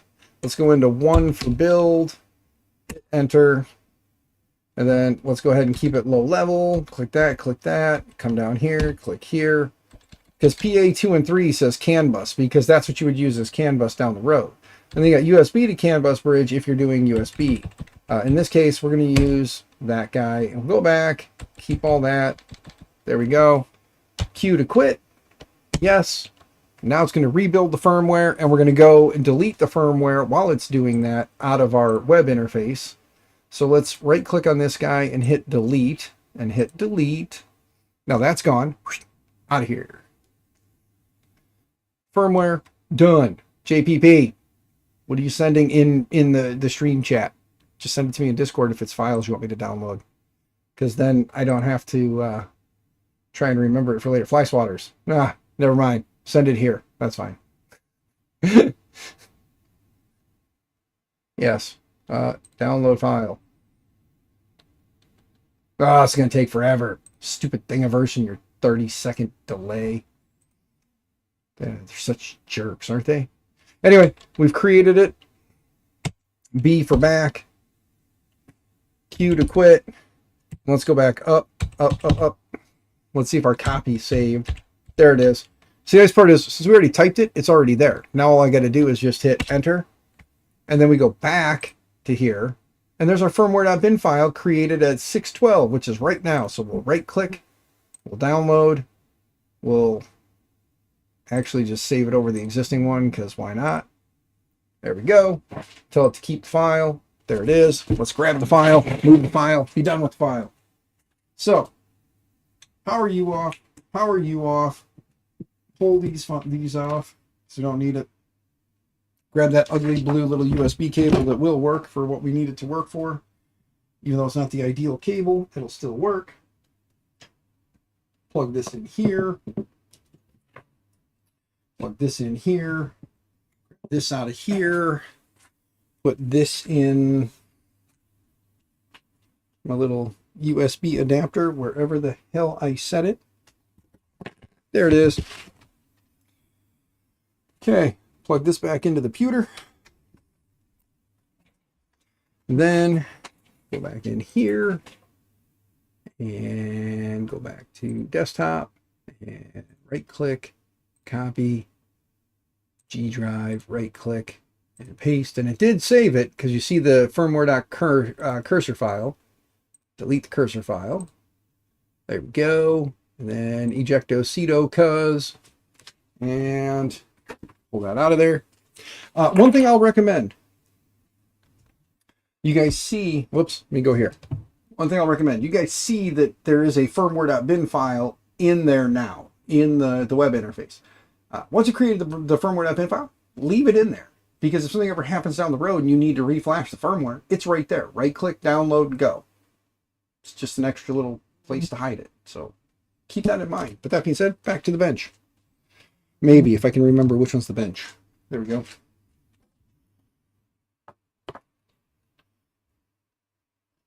Not that you guys really need to see this part, because all we're doing is installing an SD card and powering things on. But if things go up in smoke, you want to see it, right? Okay, that's in there. Power this on. Flashy, flashy, flashy. Green lights on. Give it a few. Let it do its flickery, flickery, flashy, flashy thing. Flies!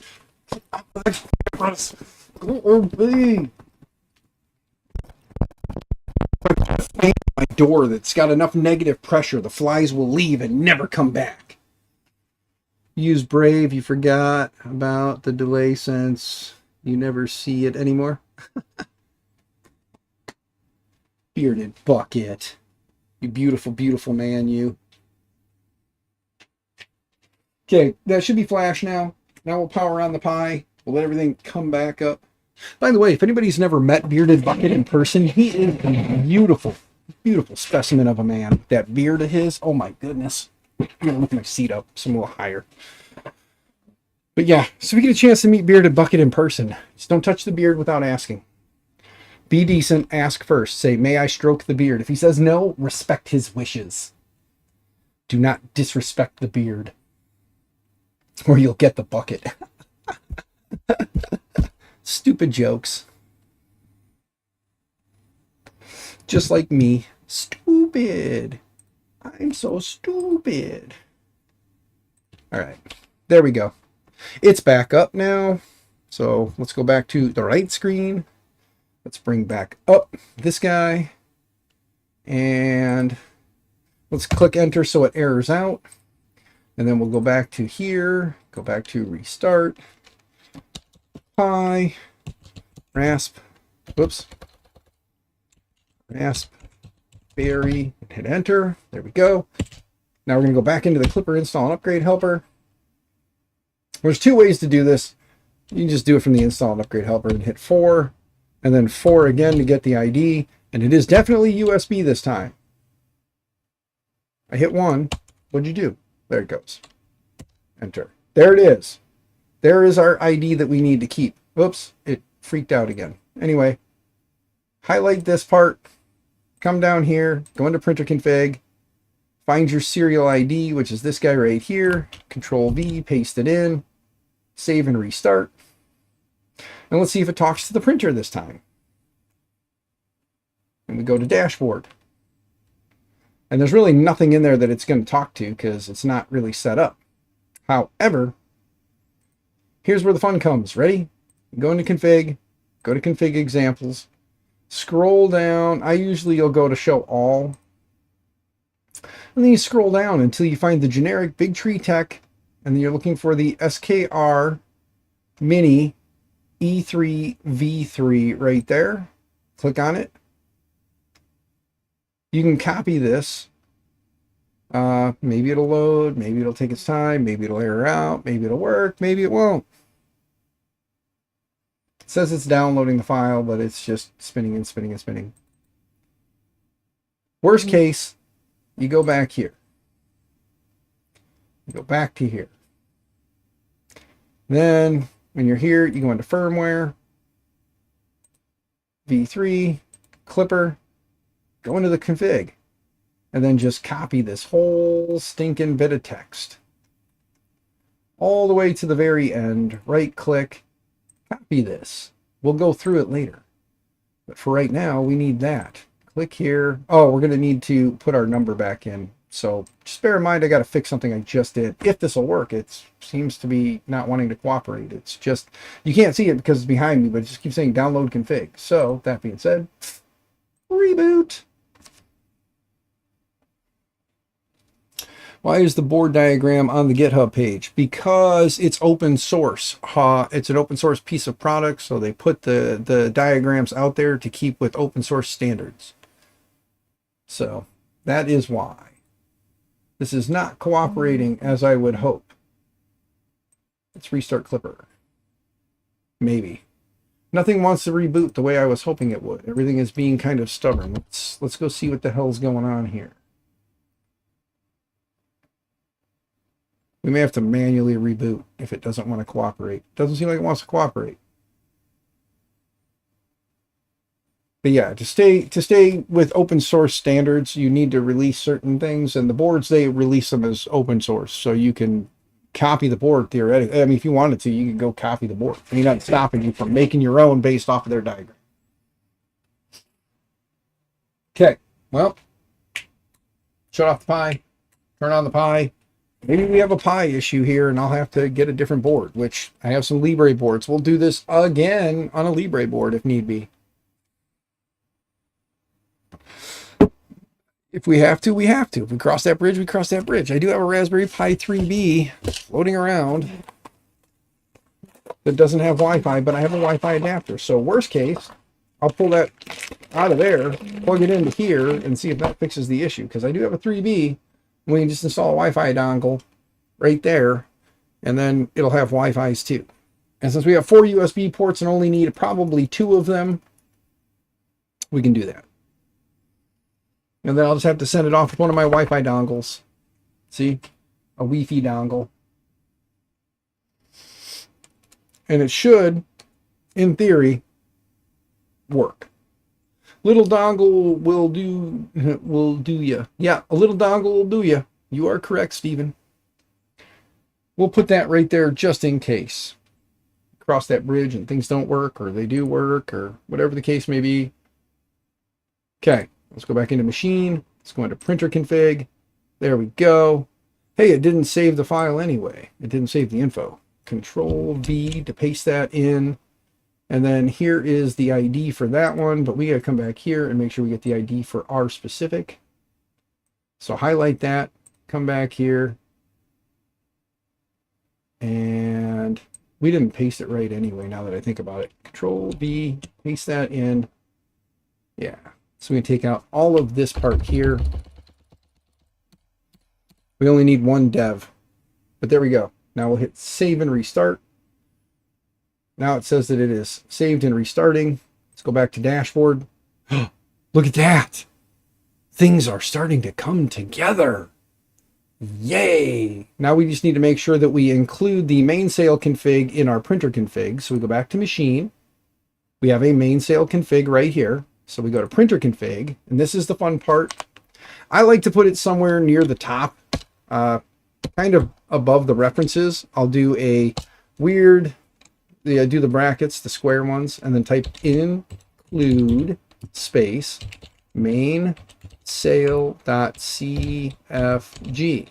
And that's where some of the stuff is. And by typing include, you're just including another config file in the main printer's config file, which is what the board is looking for. So includes work nicely for kind of separating stuff. But look, there's everything. We see that both of our thermistors are registering like they should. Here's all the movements. We need to set up centerless homing, so we'll have to go into the other board. Well, not the other board, but we'll have to go in and make sure that we get the centerless homing stuff set up properly. But we have the basic board now up and running. Let me see if I can find the stock screen, which is right here. We can make sure the screen works by stealing a ribbon cable from somewhere. We'll just steal it off of this guy for now. We only need 1 ribbon cable, so we'll steal that. Plug it into number 3. And then don't do this while the board is on, because if you do this while the board is on, you can create a problem for yourself. So don't plug it in while the screen is on, or the board is on. There's that. Now, just for giggles, let's restart the board, or reboot. Reboot host controller. And while we're at it, let's restart the printer too. Let's restart everything now that we have the screen plugged in. Because, you know, it was powered off to begin with. It was powered off, guys.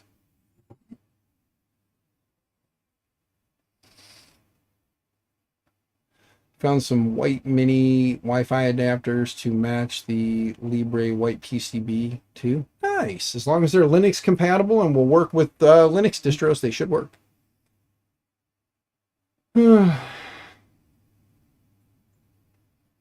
We may have to go snag some stuff to make the screen work, because it just has the basic pinouts in there for the screen. So we may have to go find the default Ender screen pinout. Nope, there it is. Just took a little while to come up. Ta-da! Ender screen is working.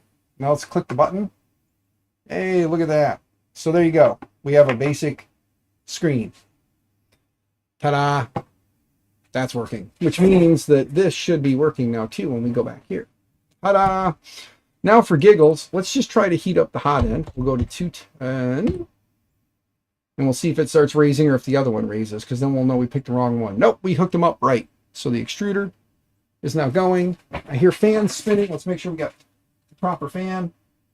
Nope, we got the fans flip-flopped. So remember, guys, shut off the printer first when you flip-flop the fans. Do not plug in your fans while the machine is powered on. Don't do what Dan does. Let's put it that way. Now that we know that's working, let's scroll down here. Let's turn on the part cooling fan. Okay, part cooling is on. Make sure the hot end fan is on, and it is. All right. Fans are both on and spinning. So there you go. Ta-da. Nozzle cooling fan, 100%. The beeper, ready? The beeper works. I don't know if you heard that. Do you hear that? Do you hear the beeper going? Do you guys hear that? There you go. We know the beeper works. So everything is working so far, as it should. Now we just need to set up our sensorless homing. Let's look up an E3V3 sensorless homing just to make sure. So let's just look up ETT Mini E3V3 sensorless homing. There we go. So X for sensorless homing. Here's some basic stuff. Got to make sure the jumpers are on, which we already did at the very beginning. I have a question for the sensorless homing on why do I need to add end stop pin, TMC, virtual wide diag 1. Yes, you do. And then obviously this is the sensitivity, with 255 being the most sensitive and 0 being the least sensitive is what it says there, which is fine. This is everything we need for our X. So we'll grab this here. And we'll just copy this into X. So we'll go here, click here, go to printer config, scroll down. We have X right here with our X TMC. Let's see something real quick, because I want to see if, yeah, they're X end stop. We're going to do a side-by-side for this guy so we don't do things wrong. Okay? Don't be afraid to do side-by-sides. So this is going to have our pin, our direction pin, all that stuff. We got 16 microstepping, 40, PC0. Then we got the end stop pin. There's our end stop pin. And then homing speed. And then our sensitivity for the driver, which I'm used to seeing it where some of this is under here and a lot of this is under here. So let's see if somebody does it differently. Yes, there we go. All right, let's copy this one. If you need any help, feel free to hit me up. This guy copied and pasted X and Y, and then there's a Z too, which is got the virtual end stop, which is what we'll need. And that includes C safe homing and probe and extruder, but we only really want to worry about X and Y right now. So let's steal this stuff here for X and Y. Thank you to people who copy and paste their crap out there, or idiots like me that just stream what I'm doing and you guys can kind of follow along. So we're going to copy and paste this over this stuff. There we go. Now we have sensorless homing for X and Y. So we should be able to home X and Y after we save this. And one is set to 90. The other one is set to 110. We'll see how accurate that is. Let's save and restart. Make this full screen. Come back to here and go to dashboard. Give it a minute to reboot. Plug and play, no drivers needed. Look for Linux and Pi. Yep, there you go. There you go, JVP, you're good. Now let's home X. Let's go to the big screen, though, for the bench cam to see which way X moves. Shall we? We'll see if X moves in the right direction. Registered as a stop. We are good. Now all we got to do is get the probe fixed and put a build plate on there. So we steal the build plate off my K1 again. And then we just got to work on wiring up the end stop, because I think we'll check Z to make sure on that guy's file. But I think the way he's got Z set up, I think we'll be okay as well. So let's tuck the wires under so they're out of the way. Let's go back and look at this guy's setup here on the, oh, it was on the other file. So let's move this over here. There we go. And then let's go back to this. Let's hide that for now. Scroll down and let's look at his Z file. His Z says probe virtual end stop. And then Z is using the, yeah, we should be good for Z. And then safe homing. We'll have to fix the coordinates for safe homing, but let's make sure safe homing is in here. Get off the camera! Get off the camera! Sorry about the flies tonight, guys. I wish I could help that. Really trying to steal the spotlight tonight. Yes, they are. They're little dickheads. All right, so we have Z-Safe homing set. We have BL Touch up here, which we're not going to be using BL Touch. So we can probably comment out. Look at that fly.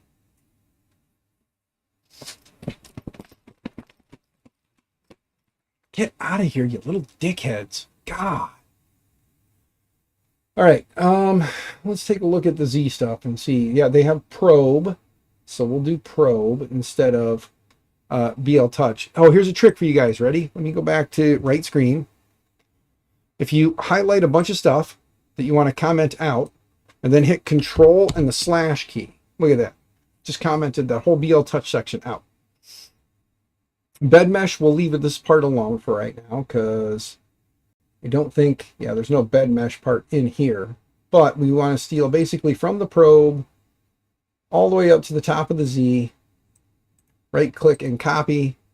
And then for Z safe homing, we'll comment this section out too for now, because, and again, control and question mark or control and slash comments all that out. We'll leave the bed mesh section in there for now. We'll come down here to Z. We'll highlight all of this. Actually, in ours, we have the Z probe is already set to a virtual end stop.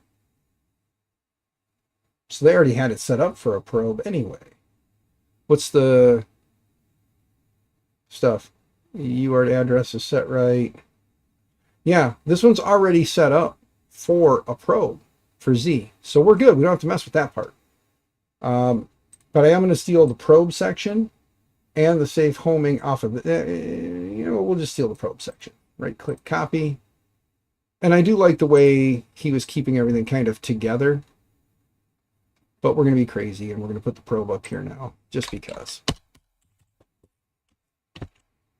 There's the probe section. We're going to undo the safe homing.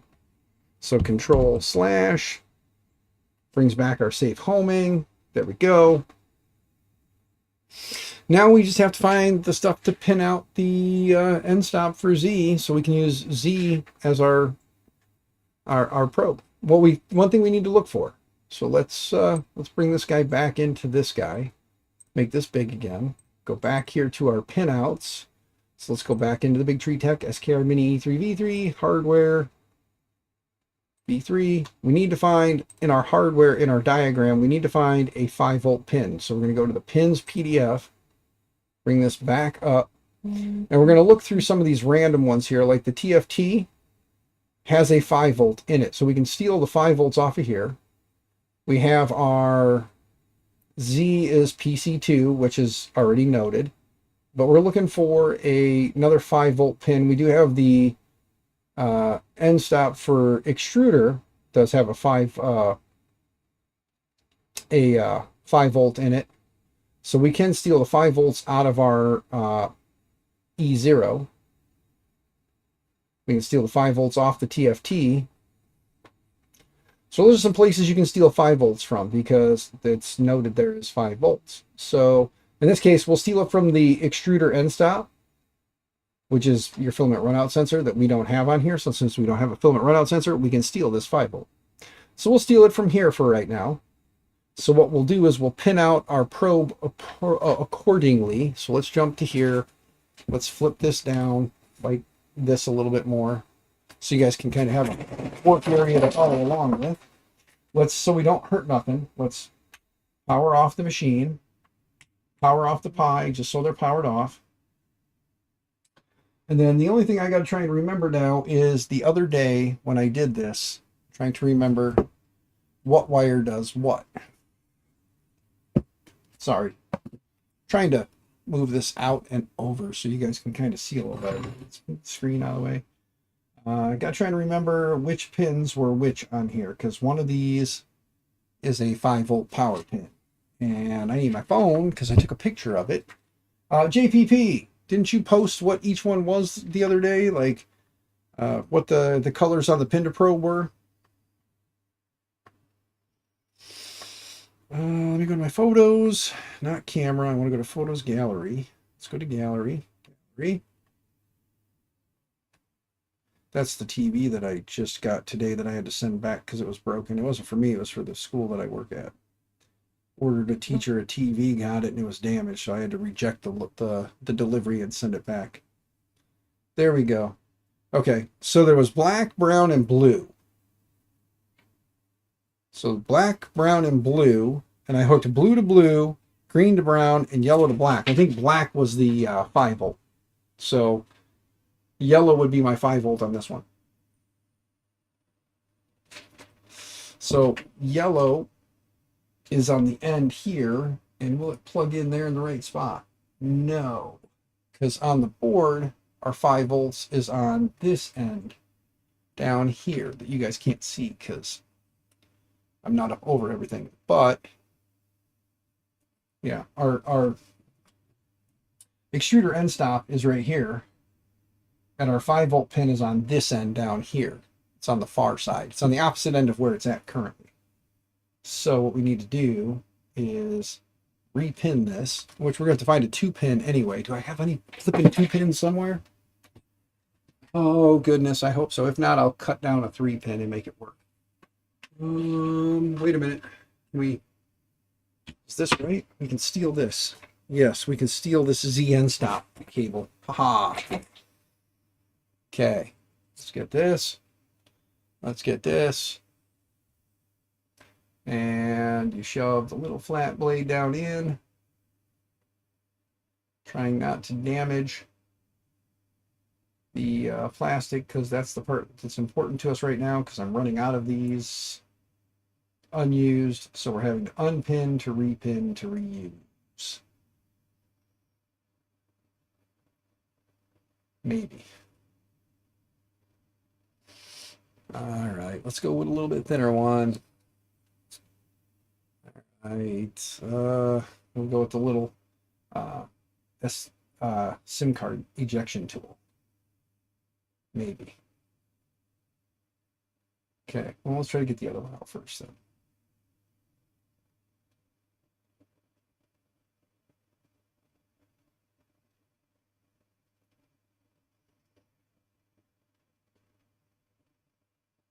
This part is boring. Sorry. It's the problem when you don't have everything you need. Maddie, what's going on? Thank you a lot for commenting out shortcut. Maddie, I commented out shortcut. Where? Sorry. Oh, the commenting out shortcut. Gotcha. Hey, not a problem, Maddie. Yeah.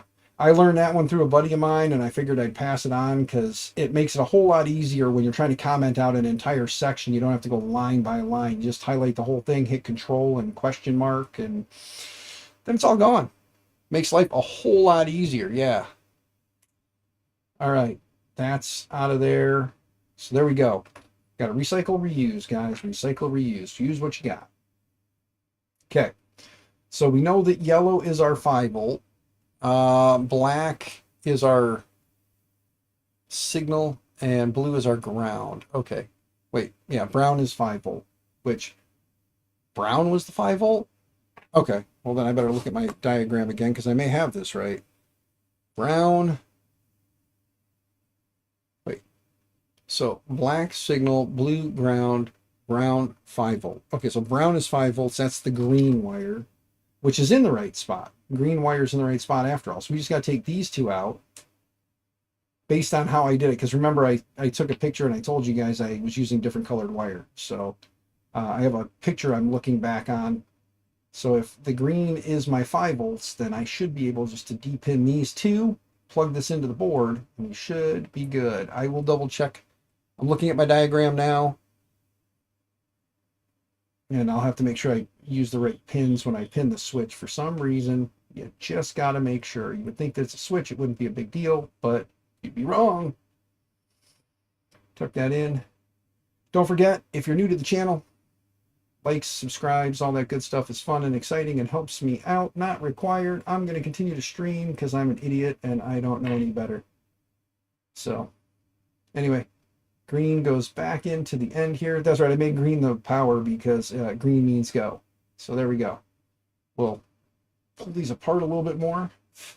Hook up our 5 volts to steal our 5 volts from our end stop pin that doesn't exist because we're not using it. And then again, let's take a look at this here. And then you said black, which is my yellow, or we'll go blue because blue is blue no matter what. So blue is the ground. Ground on the Z is going to be this side. So that one obviously goes there, which means this wire is the only one left. It can only go in one place then. So we can't mess that up, right? Shouldn't say that.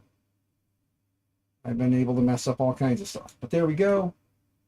And then we hook that up to our Z end stop, which is not the fan. There we go. It's next to the fans. So there we go. And give me a second. I'll pull you guys in closer if I can. There we go. So here's how we have this set up. Let me move the ribbon cable out of the way. We're stealing the 5 volts over here from the end off of our filament runout sensor, or our E0 stop, which is your filament runout sensor. And then we have these two wires here connected to our Z end stop. Now when we go back into the config file, our Z end stop should show that it's not triggered. If it's showing it's triggered, we'll mess with it. But let's power everything back on now. Hit that there. Shoo some flies. Get them the hell. Go outside, you little bastards. The door is wide open. Go outside. Maddie, thank you for the subscribe. Also, I wouldn't be a super duper popular nerdy YouTuber, which I'm not, but whatever. If I didn't say, don't forget there's links in the bio down below. There are links in the description down below to my Linktree where you can find my Amazon wish list, my store, Cash App, PayPal, Venmo. If you really are enjoying yourself, feel free to become a member because members are awesome, right? So there, I did all the typical YouTuber stuff. I'm not a YouTuber by any means, by any stretch. I am far from a YouTuber. I'm just an idiot with a webcam and a microphone. Uh-oh, did we save all that before we did that? It looks like we did. Okay, phew. All right. Z is set for virtual, max 250, which we'll change that down. We'll do our little test there. Let's just go ahead and close. Oh wait, hold on. Save and restart. We'll save and restart because I don't know if I saved and restarted before I shut it down, and I may have just broke some shit in the process. Z offset section probe must be specified. Go into printer config, go into probe. We'll set our Z offset to 0. Oh, my wifey brought me a pop. You need to make some money so we can go to Olivia's game because we no longer have any money left. We are broke. Okay. Just hurricane? Okay, well, if anybody would like to help us get to my daughter's volleyball game tomorrow, please feel free to hit up Cash App, PayPal, or Venmo. Did you know that there's this person that might have helped create me that told Jacqueline, the Democrat... Oops, sorry, pause it so they can't hear it. You said I can't... Political talk. Give me a second.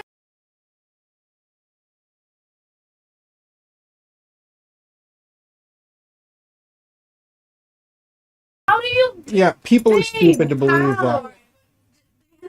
How did she not say anything? I would have lost my shit. Okay, so apparently, just... Don't say who it is. No, just for the sake of we don't talk about politics here, but apparently someone is blaming the Democrats for hurricanes. I'm just putting that out there. They're creating them. How do you or they're creating one? The world is full of stupid people. Just enjoy it. I would like to know how you created That being said, I'm not picking on Democrats. I'm just saying that this was said. Okay. About them. So yeah. Anyway, don't care. Not too politics for anybody. Politicians are assholes. Let's move on. I just don't think you can create a hurricane. It's possible, I'm sure, but I don't think to that kind of an extent. No. You can probably create little mini ones with a fan and a spray bottle, little spritzy bottle, a big ass hurricane. You know. And then Avery is weird. She's a grandma. Mm-hmm. We're sitting there waiting for Olivia to be called in, and she's watching the news, which I don't like to watch anyhow because it's just fucking annoying. Yes. So she starts trying to talk to me about the news, and I was like, Avery, shut up, I'm not even watching it, right? Mm-hmm. And they're talking about, there's some fucking reporter talking about hurricanes.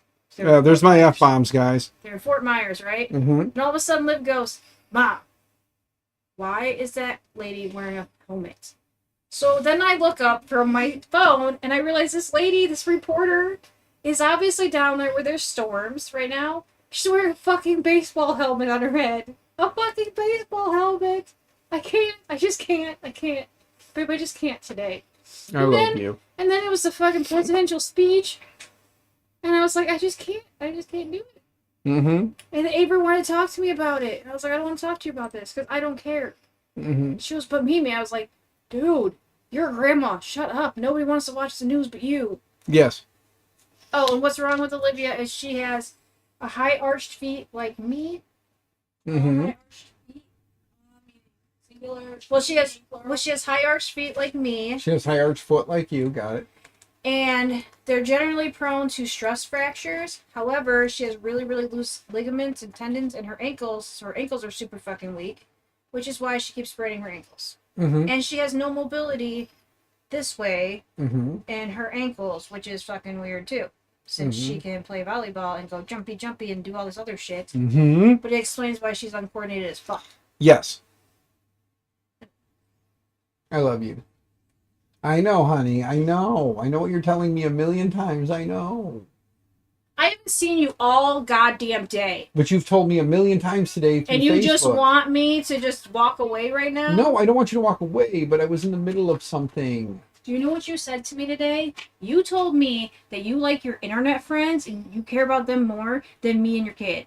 Because I said, I don't feel good today. I feel horrible. Can you please take Olivia to PT today? And you said, sorry, Lovey. I already scheduled my stream for 5. That was why you couldn't take her, so that I could rest. Ow. So you said you love them more than me. And you will pay for that.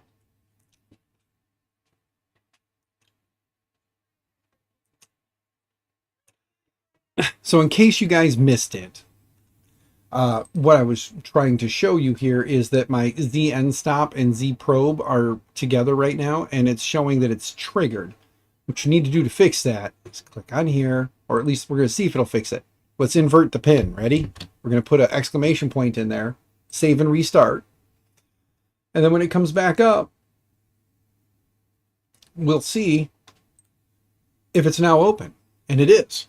Now we'll hold the build plate up to the proby probe. So we'll move the hot end out so we can get to the proby probe. Let's see if the light goes on and off first.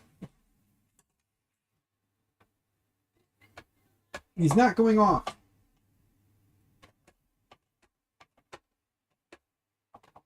Proby probe is not going off when we do that.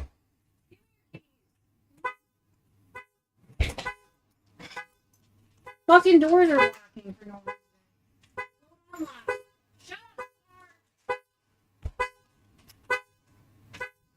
up. So proby probe is not tripping properly. So I think we need to reverse those two wires. At least I hope so. I hope we didn't wire that wrong.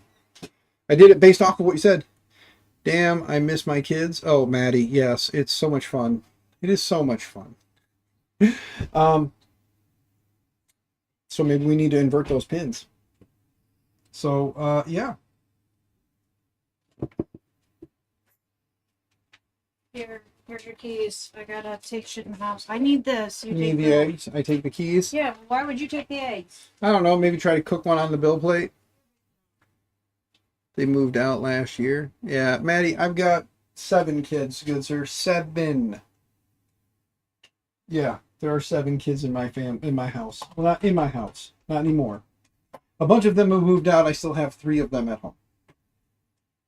2.5. Okay, let's pull this guy real quick. Pin to probe. Green is go. So we should be okay there. But let's flippy flop these wires real quick. Let me grab my little pin here. I'm going to flip flop these in case I did do that part wrong. I did it based on what they said there. But who knows, right? I mean, I could have did it wrong. And oddly enough, let's just make sure it's right. Or wrong. There. Now let's see. If we put metal against it, it's still not tripping. Dadgummit. It's plugged into that pin. Let's make sure everything is set up right. Best time of my life having kids around. Yeah, we have a grandbaby coming, so that's pretty cool. We have a grandbaby coming, so even though the kids are all moving out and doing stuff, we got grandbaby coming. So let's see here. PC2 is our end stop pin. Let's go to the board. Z end stop. Oh, I'm a dumbass, guys. I plugged it into the X end stop. Oops. Let's put the pins back and plug it into the right one.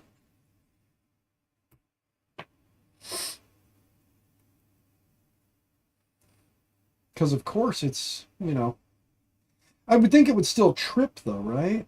Oh, no, because the diag pin, I got the diag jumper on there.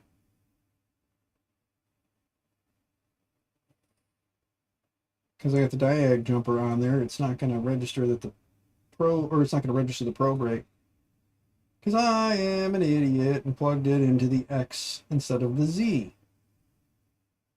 So let's put these back in the right way.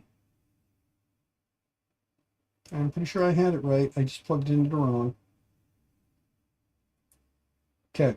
There's those. Z end stop is next to the bed thermistor. So learn from my mistakes, guys. Learn from my mistakes. Okay.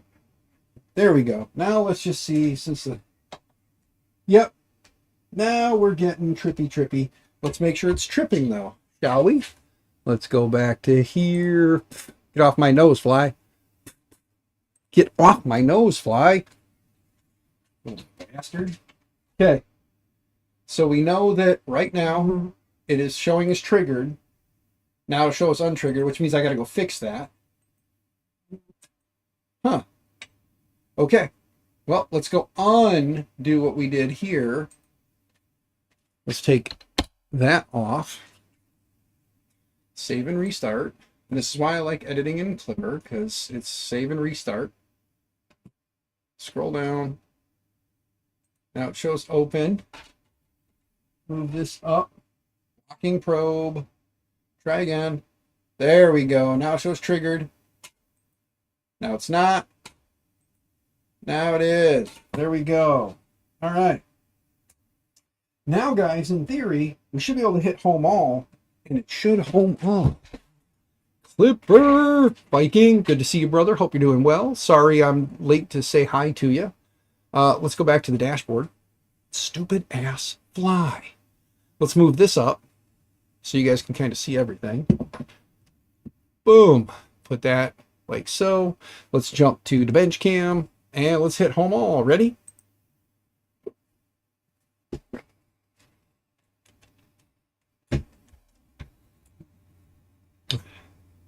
It's going to be off because we have to fix our offset for the probe. Let's see. Good. Yeah. Look at that happiness, huh? Happiness. I did forget my probe offset numbers. Does anybody remember what the probe offset numbers were from a couple streams now? Anybody? If not, no big deal. I think one of the numbers was a 13, if I remember. It was like a 13 to the forward, which is a negative 13, right? Let's go into machine, go into printer config, and then X offset, Y offset, which there they are. There's the important part. Making sure we get the offsets right in that. All right, well, let's swing some stuff a little bit here. Let's get this wire off of this. Let's grab our ruler.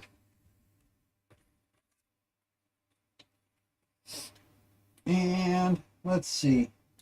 60. No.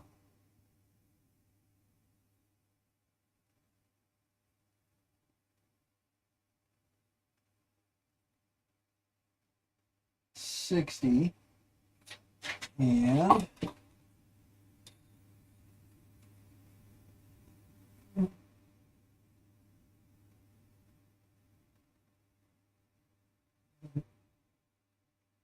$60 and 21.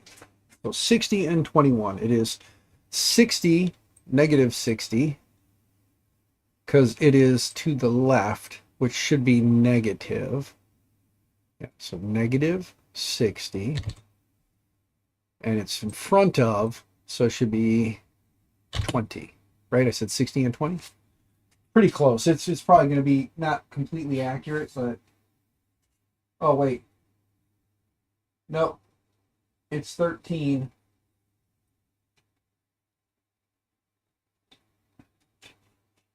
Oh, 15. Okay. So it's 15, not 20. There we go. Oh, you guys can't even see that. Shit, I'm sorry. There we go.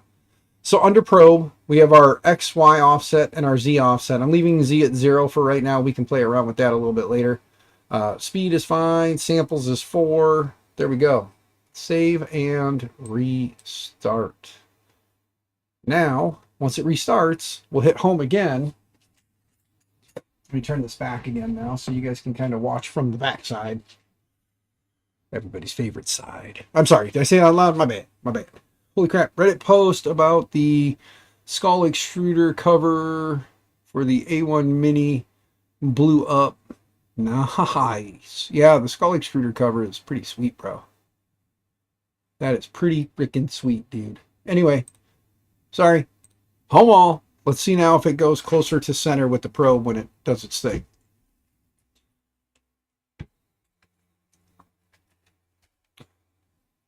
Nope. The nozzle is close to center. You guys are looking more down. It's a little off there. Maybe I was wrong. Maybe it is the other direction. Maybe it's in the positive. Let me take a look here. Let's look at something. Clipper, probe, off, set.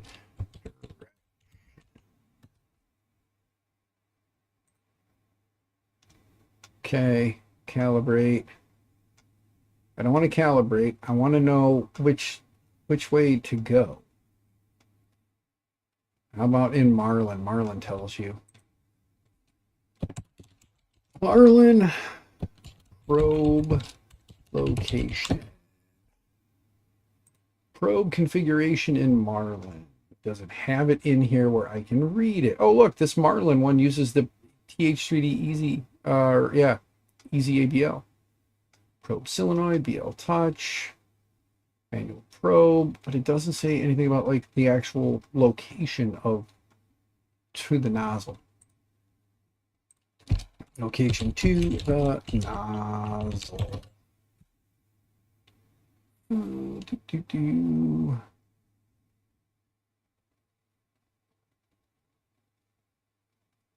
I know that could probably help, but let's see here. Probe offset, not applied, bed leveling. You know what? Let's just assume they're positive numbers real quick. And let's just see what happens when we go to machine, printer config. Let's make this a positive 60 and a positive 15. Because even though it's to the left and in front, who knows? Maybe I'm wrong and it is positive. We'll find out when we go to home it and it does its thing if it complains about the fact that it's not right. We'll see. Okay, here we go again. Homed. Homed. Let's see if it moves over farther or less. It didn't move over at all. It's still pretty much in the same friggin' spot. So adjusting the offset did squat. So we'll put it back because I'm pretty sure it's negative. Because if it's on the... Anybody remember when you're looking at the nozzle, the probe being to the left and to the front? Is that negative numbers? I thought those were the negative numbers and then the positive numbers are out and behind. Right? Or am I wrong and it's the other way because it's positive because you have to move that far?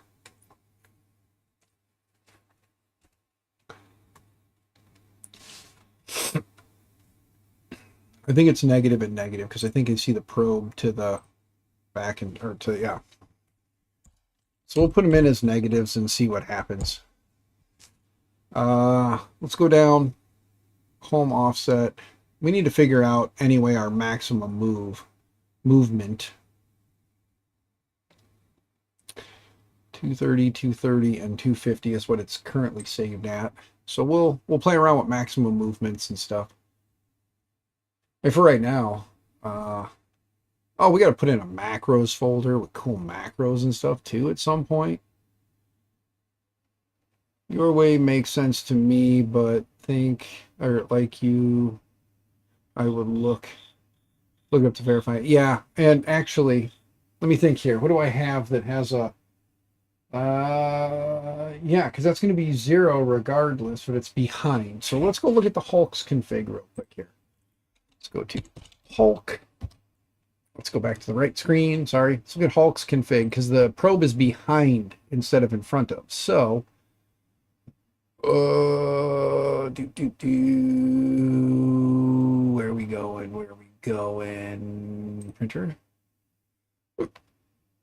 I think the probe is actually on the Nighthawk board, but we'll find out here. Let's see something. Hold on. Yeah, it doesn't have homing speed. Doesn't have anything in there about the XY offset. Oh, here we go. So 0 and 25. So behind is positive. So it would be negative in front. And 0. Okay, so if that's the case, then yeah, it should be negative since it's in front of the probe. Just a bit. So yeah, we'll leave it like that. Okay, so we should be good with that then. Let's go to printer, probe offsets, samples, and all that good stuff. Let's save and restart again. Let's go back to home. Too bad you didn't save the config from the Ender 3 Pro. You just finished with the NG and the Pinda. Yeah, that was all Marlin.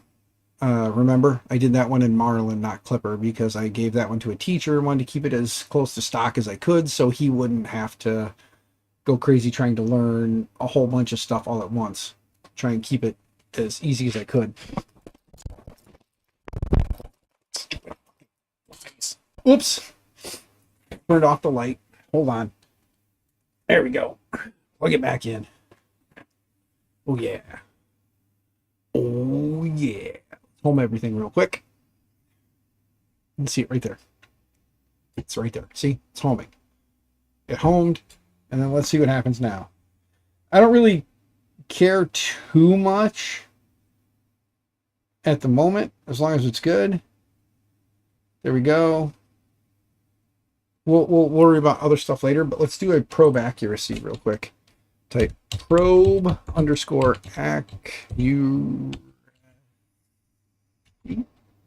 right? Accuracy. There we go. Probe accuracy.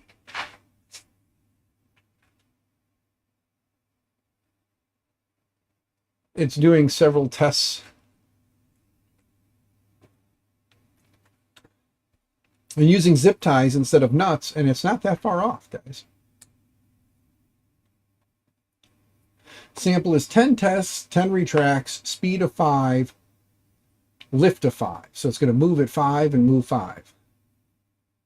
And then it's going to tell us in the end what our accuracy is. And right now we're doing it on a cold build plate, and we're doing it without the nuts to hold the probe in, because we don't have the right nuts to hold the probe.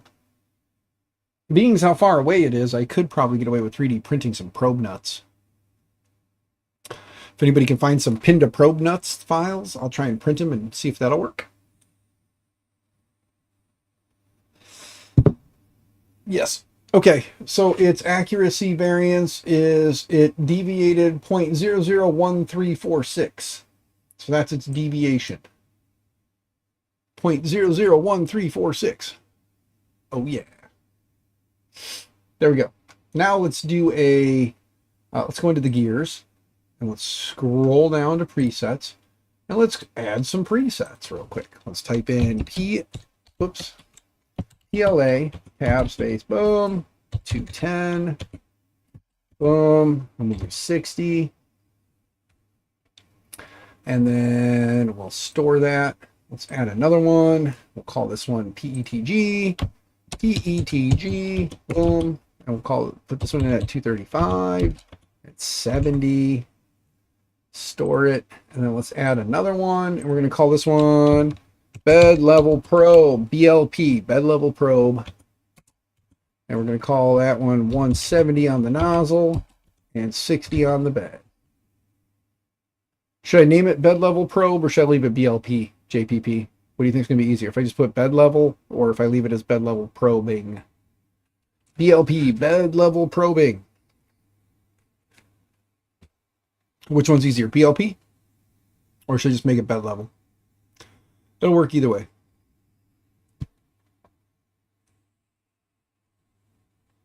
BLP, got it. BLP it is. Store it.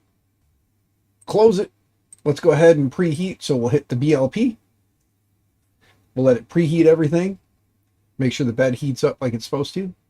There it goes. Bed's starting to heat up. Probe is heating up. Or the hot end, I should say, not the probe. And then, because of the probe offset, we'll try and run a... we'll use the bed mesh that's in there. So let's go to height map. Let's hit home real quick so it homes everything. And then we'll tell it to run a calibrate and see what it does and see what we may have to change in the numbers. Because it is going out to 230. And we didn't... Well, let's... Should we just YOLO it? Let's YOLO it and see what it does. We'll make the adjustments as we go. Did I get one? I got one. There's guts in my hand. Yes, one down. Any of you little bastards want to try again? Anybody else want to try? Come on, come hover in my face. Because I'm going to give you the old clap. Not the kind you need medication for either. The kind that kills you. Okay, let's go back to the dashboard real quick. We are heated up and the bed is not heated up yet. JPP. Since there's a good chance she'll never be printing anything more than PETG with this, I'm going to see what I can work out for you. But if you got a build plate you want to send along, send it along.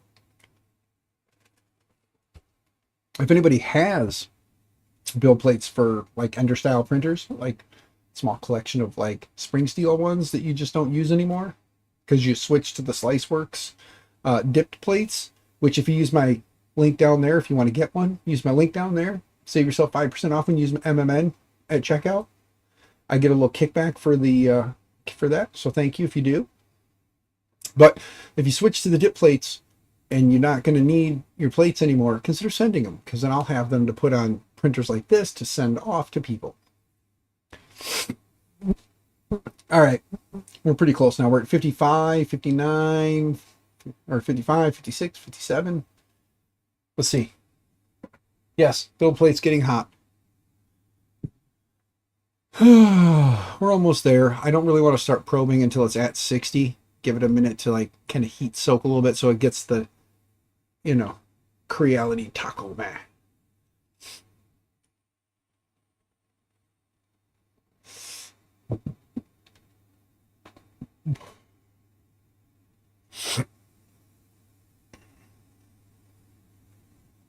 You guys can see it right here, so I'm gonna leave this camera up for the moment.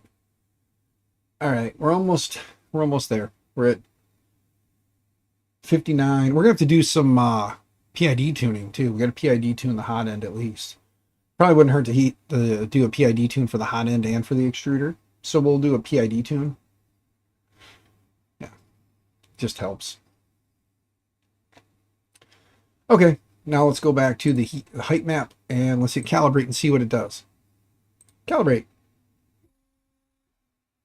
Uh-oh. Let's see. No trigger after full move because it's all the way off. So that did not work. Ta-da! Go figure. So we're going to need to go back in here. We need to go here. And we have the probe offsets in. And as far as I know, like I said, that should be right. Oh, this is kind of getting me now though, because let's do something here. Let's load VS Code real quick, and let's go look at a Marlin config that we just did, because it'll be in there. Let's go find VS Code. VS Code, VS Code, load VS Code. Give it a minute to do its thing. Let's go to this guy. Open a folder.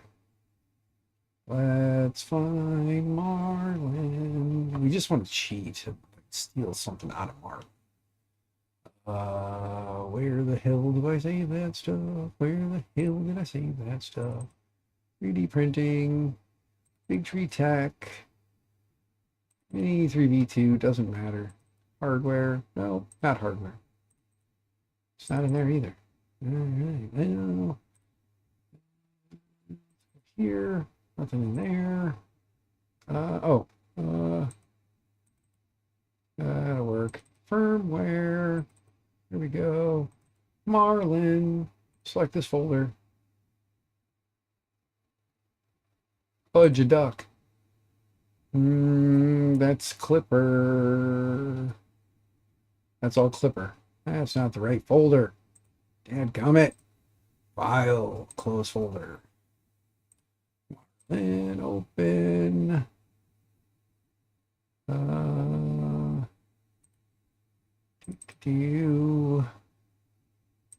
Here, you know what? I know that there's Marlin right there. Haha. There we go. I just want, yeah, that's fine. Trust it. Let's move on. All right. Now let's go into the Marlin folder, config H. Scroll way down to the Proby probe section.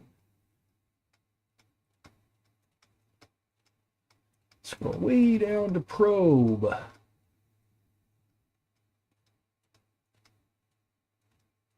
Gotta be getting close. There's probe. I saw probe. Let's look. There we go. That's what I want to look at. Nozzles here. Left is negative. Front is negative. So yeah, they're going to be negative numbers. Left negative. Front negative. Back positive. Right positive. So negative, negative. Okay. That's all I need to know. That's all I want to go in there for. Negative, negative. So we'll come down here and we're going to move our mesh. So let's see. It's pretty good there, but mesh minimum, we're going to make this 20. And how far off is that on the point? Pretty much the whole shit and shebang. So, make it 30, just because. And then for the max, I'm gonna just leave the max for now. We'll see what happens. Let's go to heat map. Oh wait, we gotta go back here first. Preheat, BLP. There we go. Now let's go to height map. Let's go home.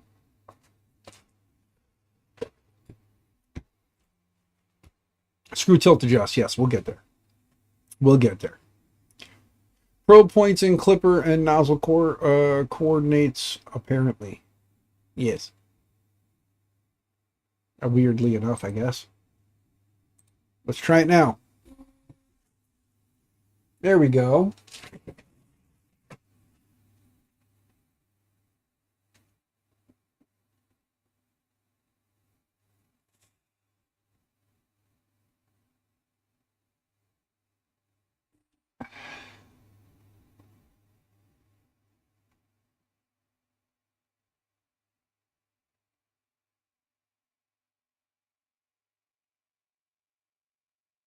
It's moving so high. You have to increase the speed for probing. We'll see if it slams into the edge here, then we'll know that it can't go that far.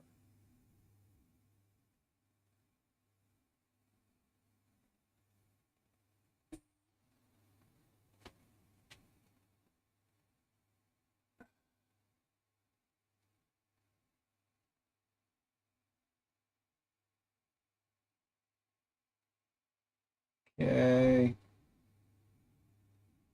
Next move is out of range. Okay, so the next move goes out of range. So let's figure out what that range it wants to go to is. It wants to move out of range 250, 45, and 5. So 250. So it's going out of range it's going out of range 50 or to 250, which 230 is the max. So we got to knock off at least 20. But for the sake of saving the board or saving stuff, we'll tell it to not move. It's moving 60. So, wow.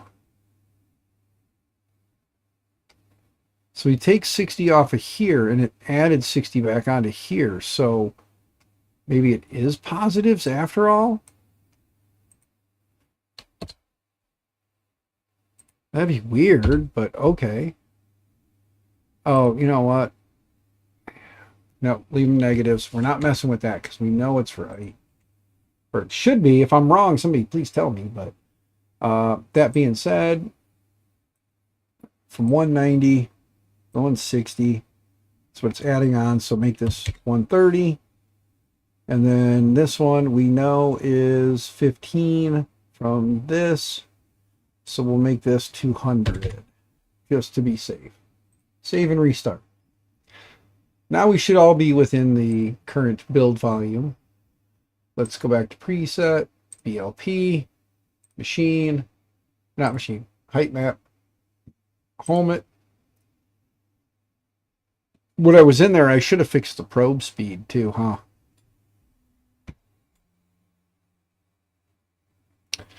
So the bed probe mesh, you must set the min and max values to offset to keep the probe over the bed. Yes. You want to keep the bed, you want to keep the probe over the bed. Yes. So let's go to machine real quick here. Let's look at something. Under probe, speed is only set to 5. Should we be crazy and set it to 20? Should we set it to 20? And then where's my height again? See, safe homing. Hop is 5. So Z hop is set to 5. Bed mesh, there we go. Horizontal move is set to 5. Probe count is 5. Bed mesh is now 20 and 30 and 130 and 200. We can go into probe speed and crank that up. Should we do 25? Make it move a little faster. Maybe be a little less accurate, but let's see what happens. Retract distance. There we go. Sample retract distance. Let's make that 5. Average tolerance 0.1. Yeah.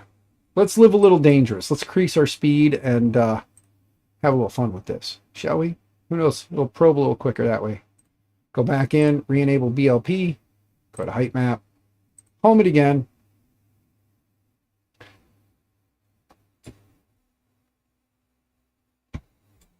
Okay, coming out, coming down, bump. Safe homing speed we can play around with too if we wanted to, but for right now we'll leave safe homing alone. We'll do the probe speed. So we go full screen or bench cam. There we go. Here we go. Let's calibrate and see what it does now. Default. There we go.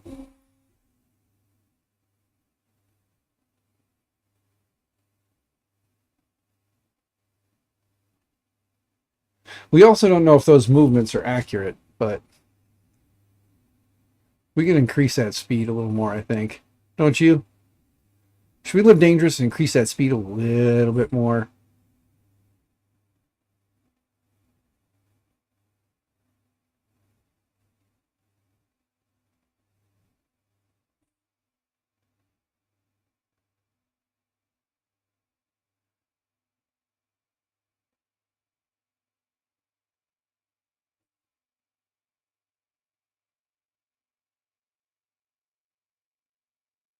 Match the gas. Yeah, we'll play around with it once it's done. We'll see. Look how far over that is yet.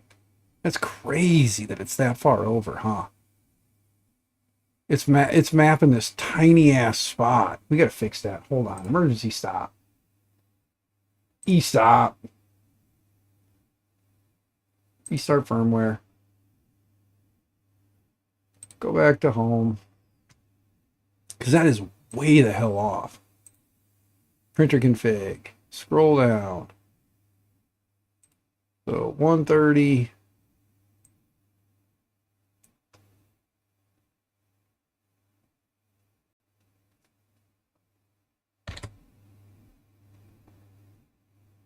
It's not doing a camp mesh. I don't have camp installed yet. JPP, you're jumping the gun, buddy. We're still at the basics, man. We haven't even gotten this thing to a basic yet. We'll install fancy, cool shit after. Camp is one of those we install it after the fact. Yes. Unless you're just being a smartass, in which case, ha ha ha. All right. So probe speed. Let's crank that up to 50. Samples. Where's my retract distance? Was 5. Let's make our retract distance 2. And come down here. Just wondering with the small bed area. Yeah, that's what I figured. I kind of figured you were just being a smart ass. Bed mesh. Speed 120. Z move.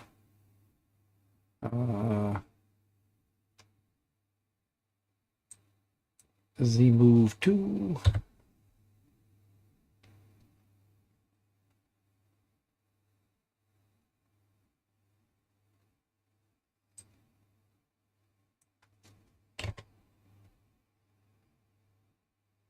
See here, hold on. It sees it at 230. So 230 is at 190. Want to go to 250. Let's see something. Let's see what happens here.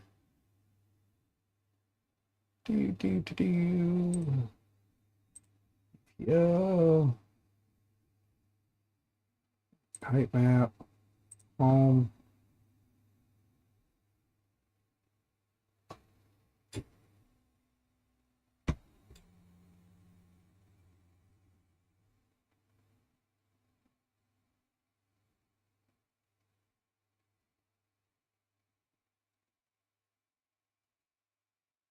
Okay, calibrate, default, there it goes.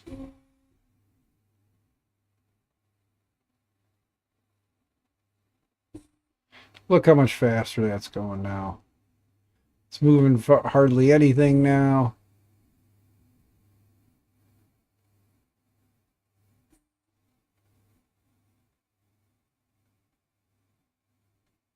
Yep, it's arguing because it's back out of range again. So let's go to machine, printer config. So let's knock off. There we go. Save and restart. Do this one more time. This is why, again, Klipper so much better, because it's just a simple save, restart, move on. Save, restart, move on. So when you're experimenting with stuff and learning, this is the way to do it. Way faster than recompiling Marlin every time.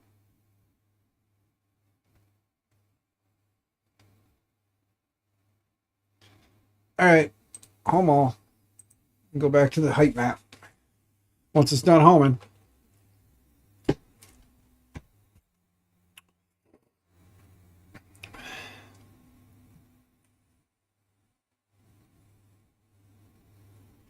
Stupid fly, get off the camera. Dickhead. He came right back too. He's showing you guys his business. Look at that. I'm gonna get flagged for inappropriateness. All right, calibrate again. Cross our fingers. Let's see.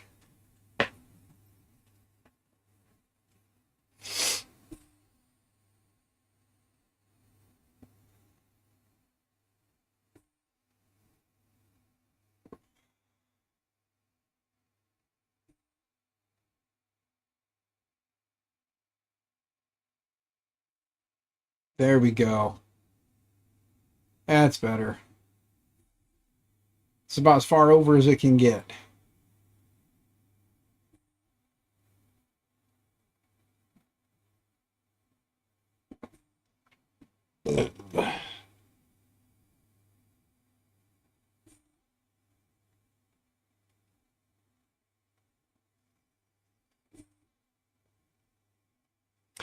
There we go. We are probing.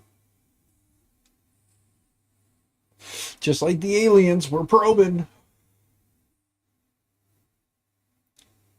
You have a tool changer, printer project, took 2 years with Klipper, double that with compiling Sailfish. Yeah.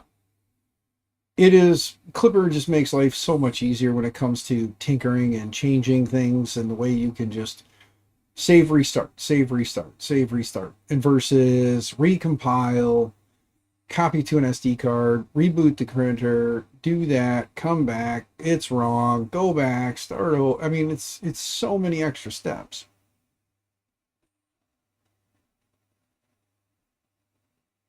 Yes, it does. Yes, it does. Sadly, with the design of that hot end, it's really hard to get a probe right in there. What I could potentially do is mount a probe somehow off the back behind the nozzle with the 20 millimeter offset for the extrusion, and it goes far enough forward that it would still be able to probe close to the edge. But yeah, that probe sits so freaking far out. And a lot of it has to do with the fact that that motor is kind of off there so far. There we go. There's our bed mesh. 1.573. And let's see something here. It is showing that's our Y, that's our X. It is showing that our Y side is sitting way higher than our X side. So realistically, let's just have some fun. We know that our right side here is sitting high compared to our left side, which is weird. Wait. Yes. Okay.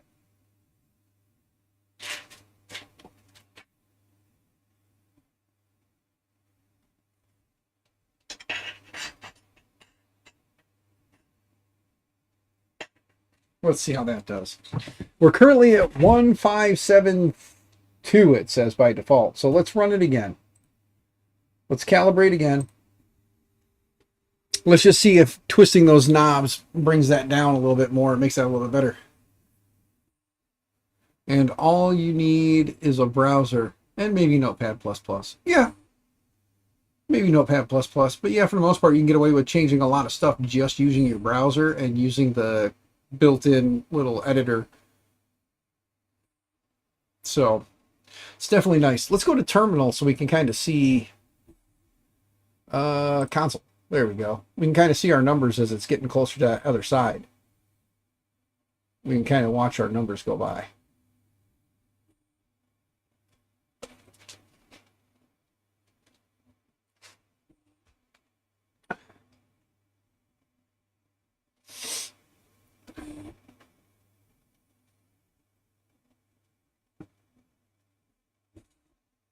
Or you guys can't see it because I'm showing you guys the thing in full screen. But yeah, Klipper has made life so much easier when it comes to like a tinkerer, as long as you can learn it, which I was one of those people who was hell-bent against Klipper for the longest time. I was like, oh, I'll just stick with Marlin. I know Marlin. But then once I got into Klipper and I realized it's just as simple as, you know, once you learn the terminology and how to do stuff, it's Klipper's just way easier.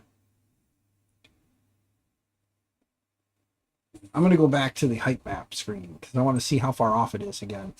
But it's 1572 is what it's saying the variance is, but it was 1753 when it was done. So again, variance of 1573. So we'll see what the variance is this time. We got 5 more probes. 1 here, or 5 more points.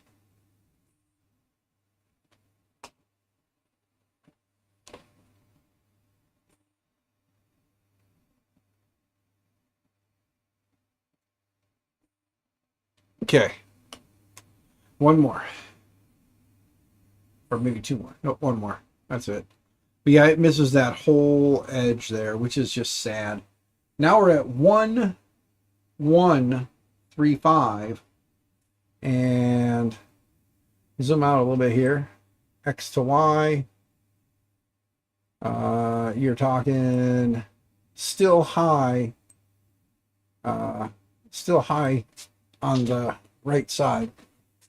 So again, we want to go down. So 1, 2, 1, 2, and we're going to go a little bit more in the front. Now we got 2 there. Let's see.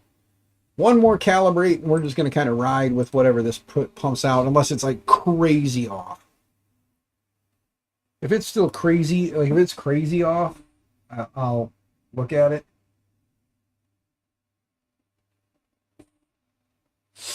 But I wish there was a better way to mount this probe in here, or on here.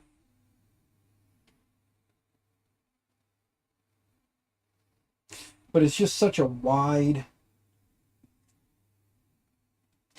realistically, I almost think I could pull the probe in more because it would fit up under the motor. So the probe could fit up under the motor, but then heat from the motor, if it gets too warm, could potentially cause issues with the probe. It's one of those weird, one of those weird could be's,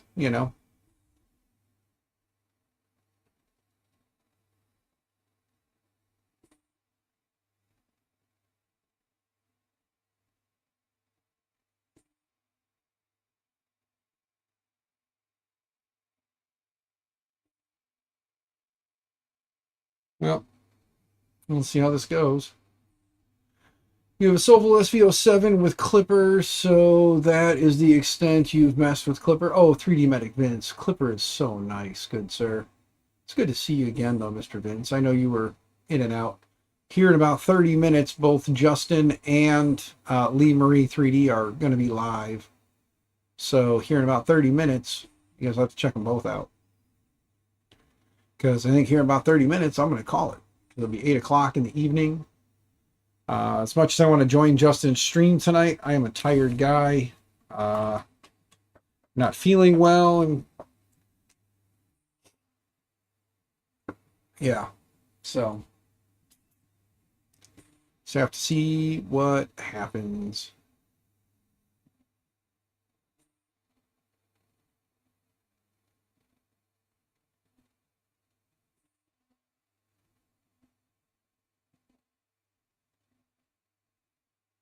All right, now we are at 0.558 variance, guys. 0.558. Look at that. 0.558 now. We've definitely come in quite a bit. And if we scroll out and we twist this bad boy, you can see that the variation is now coming from our front left corner here. Our front right corner, or yeah, our front left is a little higher, front right is a bit higher yet, and then our back is almost lined up there, getting pretty close. So realistically, if we bring this corner down, we'd probably be a little better off. So let's twist this front one down just a little bit more. Right there. Right there. Now let's run it one more time because I'm just like that. Let's see what happens. I'm just weird like that. Let's see what happens. I know I said that was going to be it, but we'll run one more. Just why not? You know? You sent me something on printables. Let's take a peek. Go to website. Pin to probe mount remix for the diamond mount. Okay. Screw and nut no longer needed. But what does the diamond mount to? What hot end is it for? Because if it won't bolt up to the current hot end we have, then that'll be part of the issue. Look at that. It's pretty sweet, but what the hell does it mount to? Because it won't mount to the NG. Because the NG screws are kind of top and bottom. So it wouldn't mount to that. But yeah. Kind of wonder if that's for a Voron. It doesn't say what it's for. It just says pin to probe mount. See, the diamond mount. But you didn't put what it's for. There's in one collection and you don't have any makes on it to show it on a printer. Oh, diamond mount. High performance tool head for the two trees, SP3 and SP5. So it mounts to this hot end for that, and it would mount right here in the front. Ah, evening, Big Jano. Good to see you, sir. Hope you are doing well. Oh, let me check. I gotta see if I gotta say thank you to anyone. Looks like nothing there. Wait a minute. Let me make sure.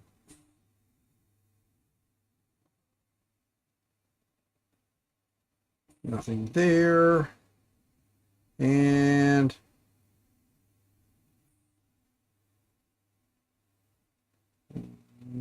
nothing there. Okay.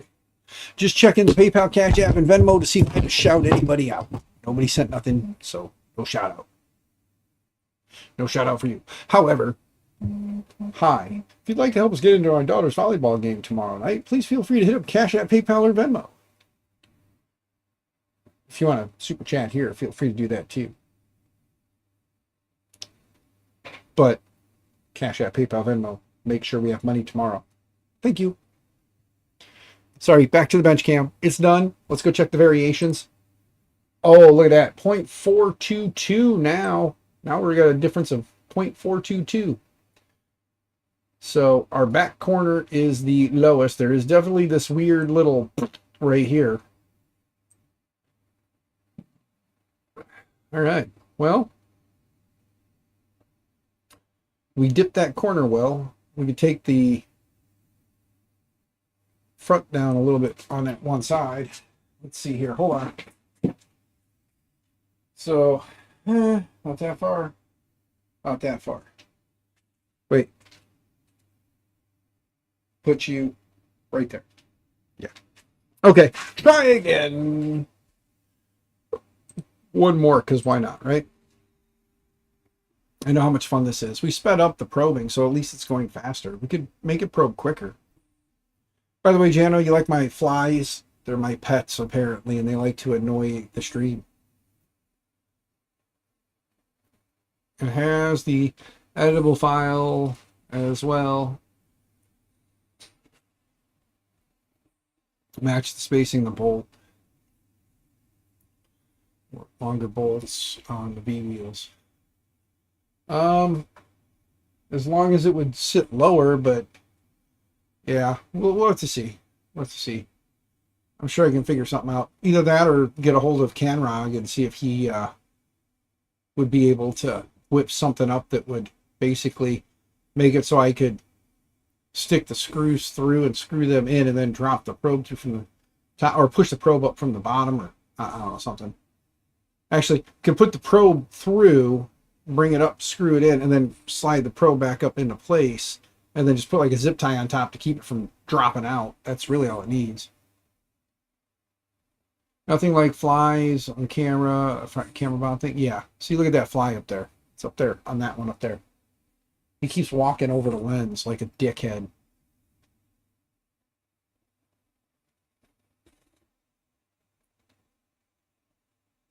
Yeah, we'll have to see. Because again, the thing is like, it's a cool design, but making sure that that probe can mount and look good mounted, that's gonna be another thing too. Yeah, it's gotta look good when it's mounted up. It'd be nice, like I said, to put it on the back there, but even if you come straight down, it's gonna line up with the V wheel. It's not gonna line up more with the nozzle.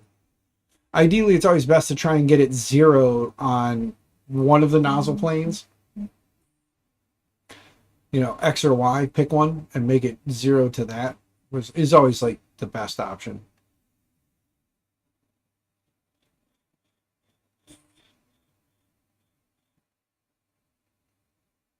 Yeah. Okay, let's see. Here we go. Let's take a peek. Now we're at 0.392. And the biggest part of it is, let's move out. Here's our X plane, here's our Y plane, and here's our 0, 0. The back is still dipped quite a bit back over there. So our back on the left is still a bit low. So let's go up. Right there. Let's just try one stinking more. Because our minimum is, yeah. Let's calibrate one more time. Let's just one more time. One more.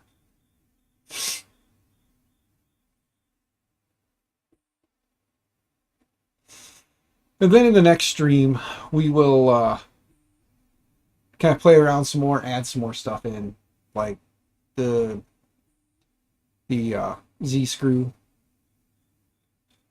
We'll add in like the lead screw, or the screw tilt adjust. There we go. Or screw tilt calibrate, screw tilt adjust, whatever you want to call it.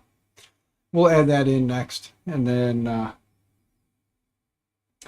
we still need to make sure that the motors are, like, the steppers are actually moving 10 mils this way, that way, and everything. Oh, let's make sure that the extruder is working when we're done. Let's make sure that the extruder is moving in the right direction. We got to remember to adjust our E-steps. I'm going to set it real low at like 7 point something for right now, because real low as in real high at 7 point something, because it is running the NG, which is 3 to 1 or something like that. So, but we'll let this finish running its little spiel now. And JPP, I'm going to have to find a different mount for the power supply with the dual Z. So I'll have to get that other mount that moves the power supply off and back down onto here, so it sits out a little bit more.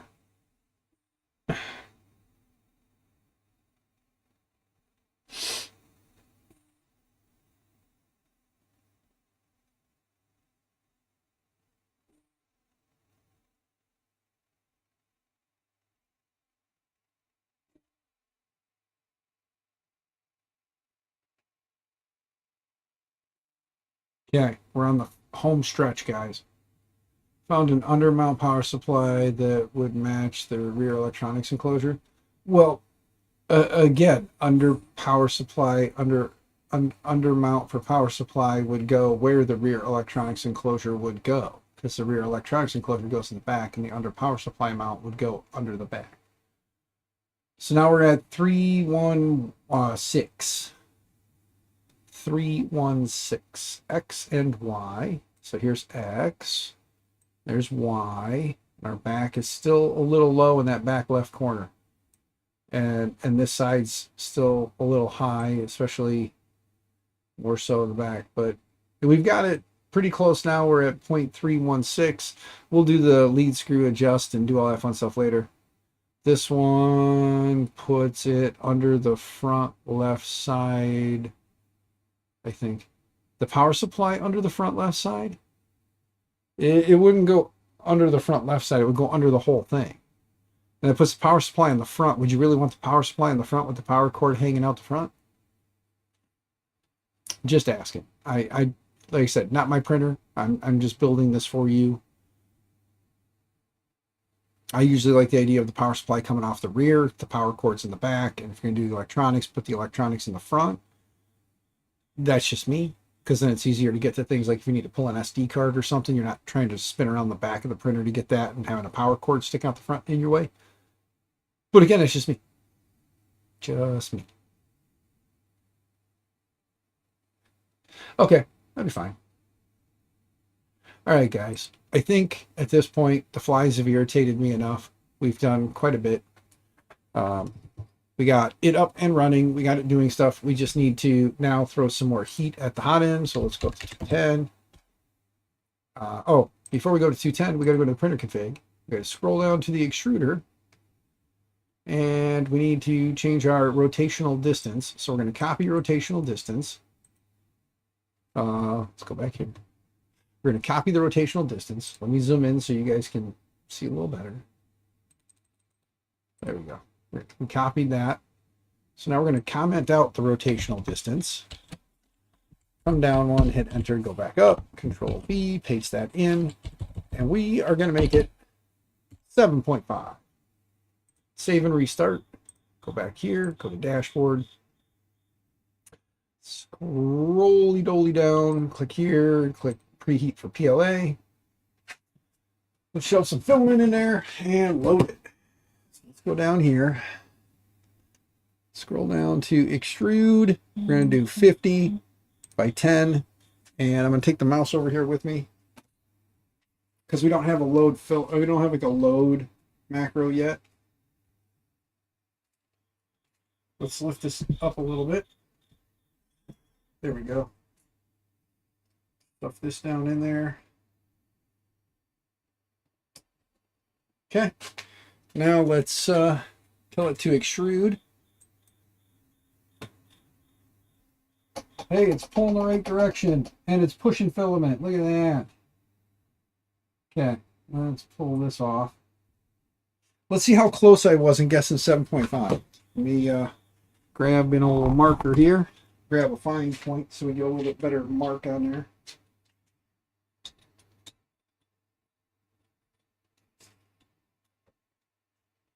Put this on here. Whoops. Press U there. Mark you here. And here. And here. There we go. We marked it at 100, 110, and 120. Hello, Prince. What's going on, brother? Good to see you. Hope you're doing well, man. Hope you're staying out of trouble in jail and all those other fun things. Now we're going to do 50, and we're going to do 50 by 5. And we're going to extrude. So let's hit extrude. And then we're going to hit extrude again. So now we're extruding 100. Let's go watch. Let's see what happens.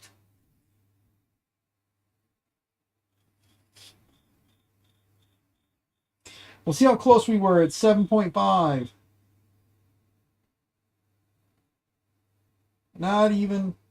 Not far off. It actually just went, it over extruded just a little bit. Like a little bit. Let's take a look here. It over extruded by 2 millimeters. 2 millimeters is what we over extruded. So let's go to a rotational distance calculator. 3D printing stuff. Scroll down to the bottom. And anything, rotational distance calculator. Let's grab that, pull it over here and drop it. There we go. Previous rotational distance was 7.5. Actual extruded distance is 10. What was it? I said 2 millimeters. We'll say 102. Requested 100. And calculate. 765. Why do I have a feeling says that number sounds familiar, like that's what it was supposed to be? Let's click here. Go to machine. Printer config. Scroll down to extruder. Just stopping by to say hi. Well, thank you, Killer Prince. I hope you have yourself a great day, and whatever's going on, I hope it is a good one. I'm going to knock off that 10 there. Save and restart. And yeah, that sounds about right. 765. All right. I'm not even going to try and run it again, am I? Or am I? Am I going to run it again? Let's go to PLA. Let's grab the marker. Let's see how we do this time.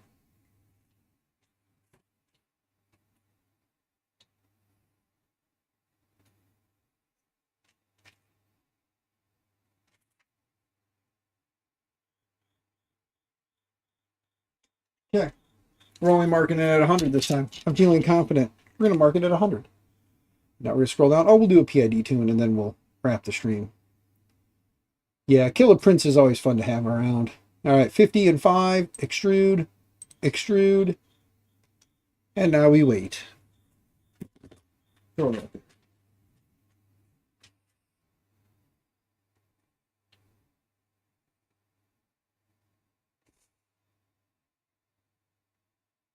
And perfect. Hell yeah. 765. Perfect. JPP knows why 765 is a good number. Done. There's that. Now let's go ahead and cool down the hot end real quick. So let me hit preset, cool down. There we go. It's cooling down.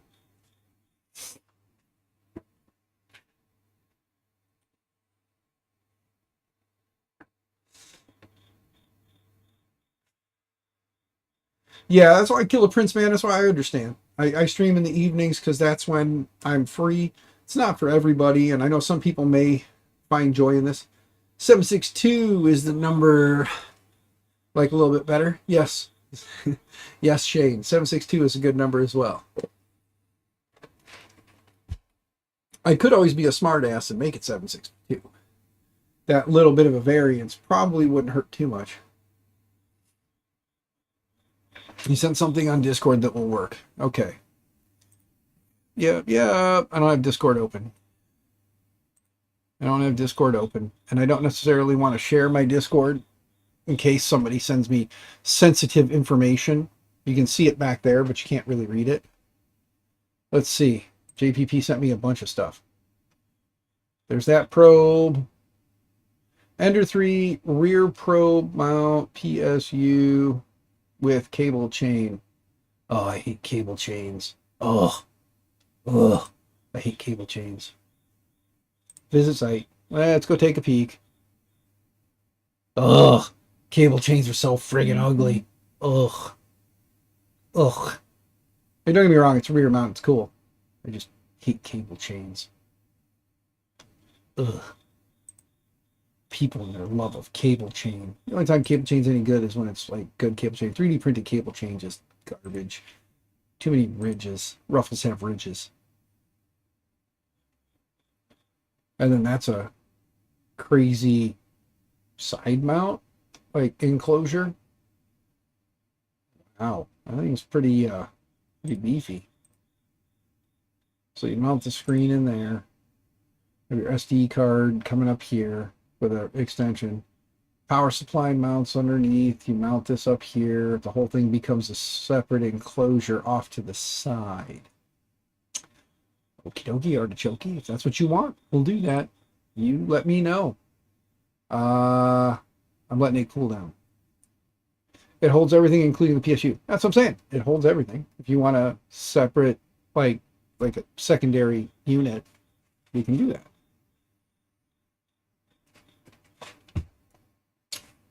We used to have a separate electronics enclosure that you'll have to, run the power cable from the board over, which is no big deal. You can still basically, yeah, I mean, all the wires and everything though from the control board, if it holds the control board too, would all be kind of like run out of that and then up to the printer itself. That's all I'm saying, you know.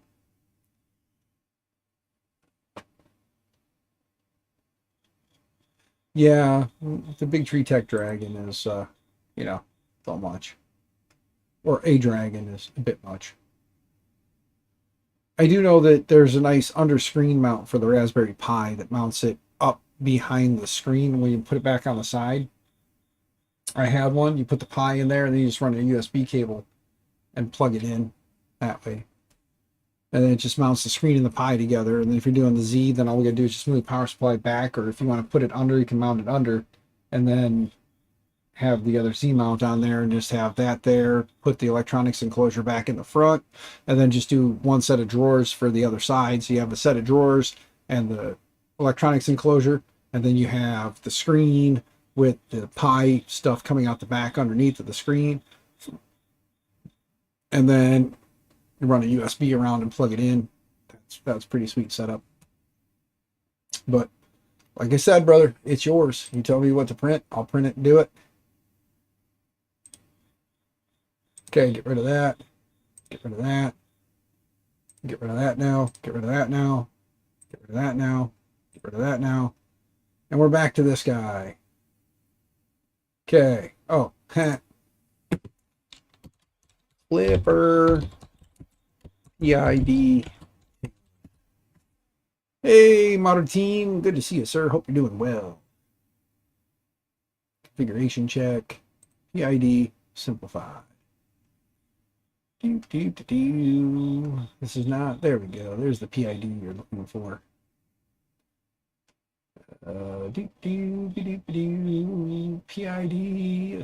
PID underscore calibrate heater equals, there we go. Heater equals heat bed, target 60. Just steal that for right now. Come back here, paste this in, and instead of heat bed, we'll do the 10 and we'll change it to extruder first. And we'll do the extruder first. Extruder 10. Enter. All right, we are calibrating the extruder PID tuning. This part's boring. This part's really boring. It's going to take a few. It's going to heat up, cool down, heat up, cool down, heat up, cool down. I'm just going to let it PID tune. I'm going to ramp the stream because one, I got to pee, and two, other people are getting ready to start streaming momentarily. So either go check out Breakor or Lee Marie 3D or both. Pick your poison. Have some fun with it. And yeah, let me come back here now.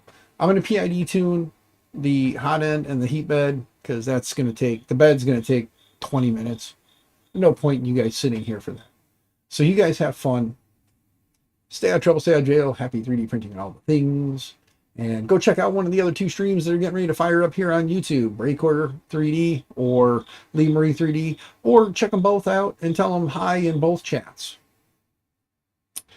Which Pinda probe is that? I think it's a Super Pinda. It's only the 3-wire, so I'm pretty sure it's a Super Pinda, not the Pinda or Pinda 1 or Pinda 2. I'm pretty sure it's a Super Pinda with just the 3-wire. So yeah. 3D Print SOS also starts a stream in a few minutes. Okay, yeah, so there you go. You got several to watch now, guys. So that being said, watch one of them. Have some fun. Thanks for coming and hanging out. You guys have a good night. I'm going to go pee, and then I'm going to watch one of the streams or all of them, or maybe I'll float in between them. Stupid flies made me knock my glasses off. Dicks. All right, guys. Talk to you later. Thanks for coming and hanging out. Volleyball tomorrow. We'll figure out how the hell we're getting there. I don't know.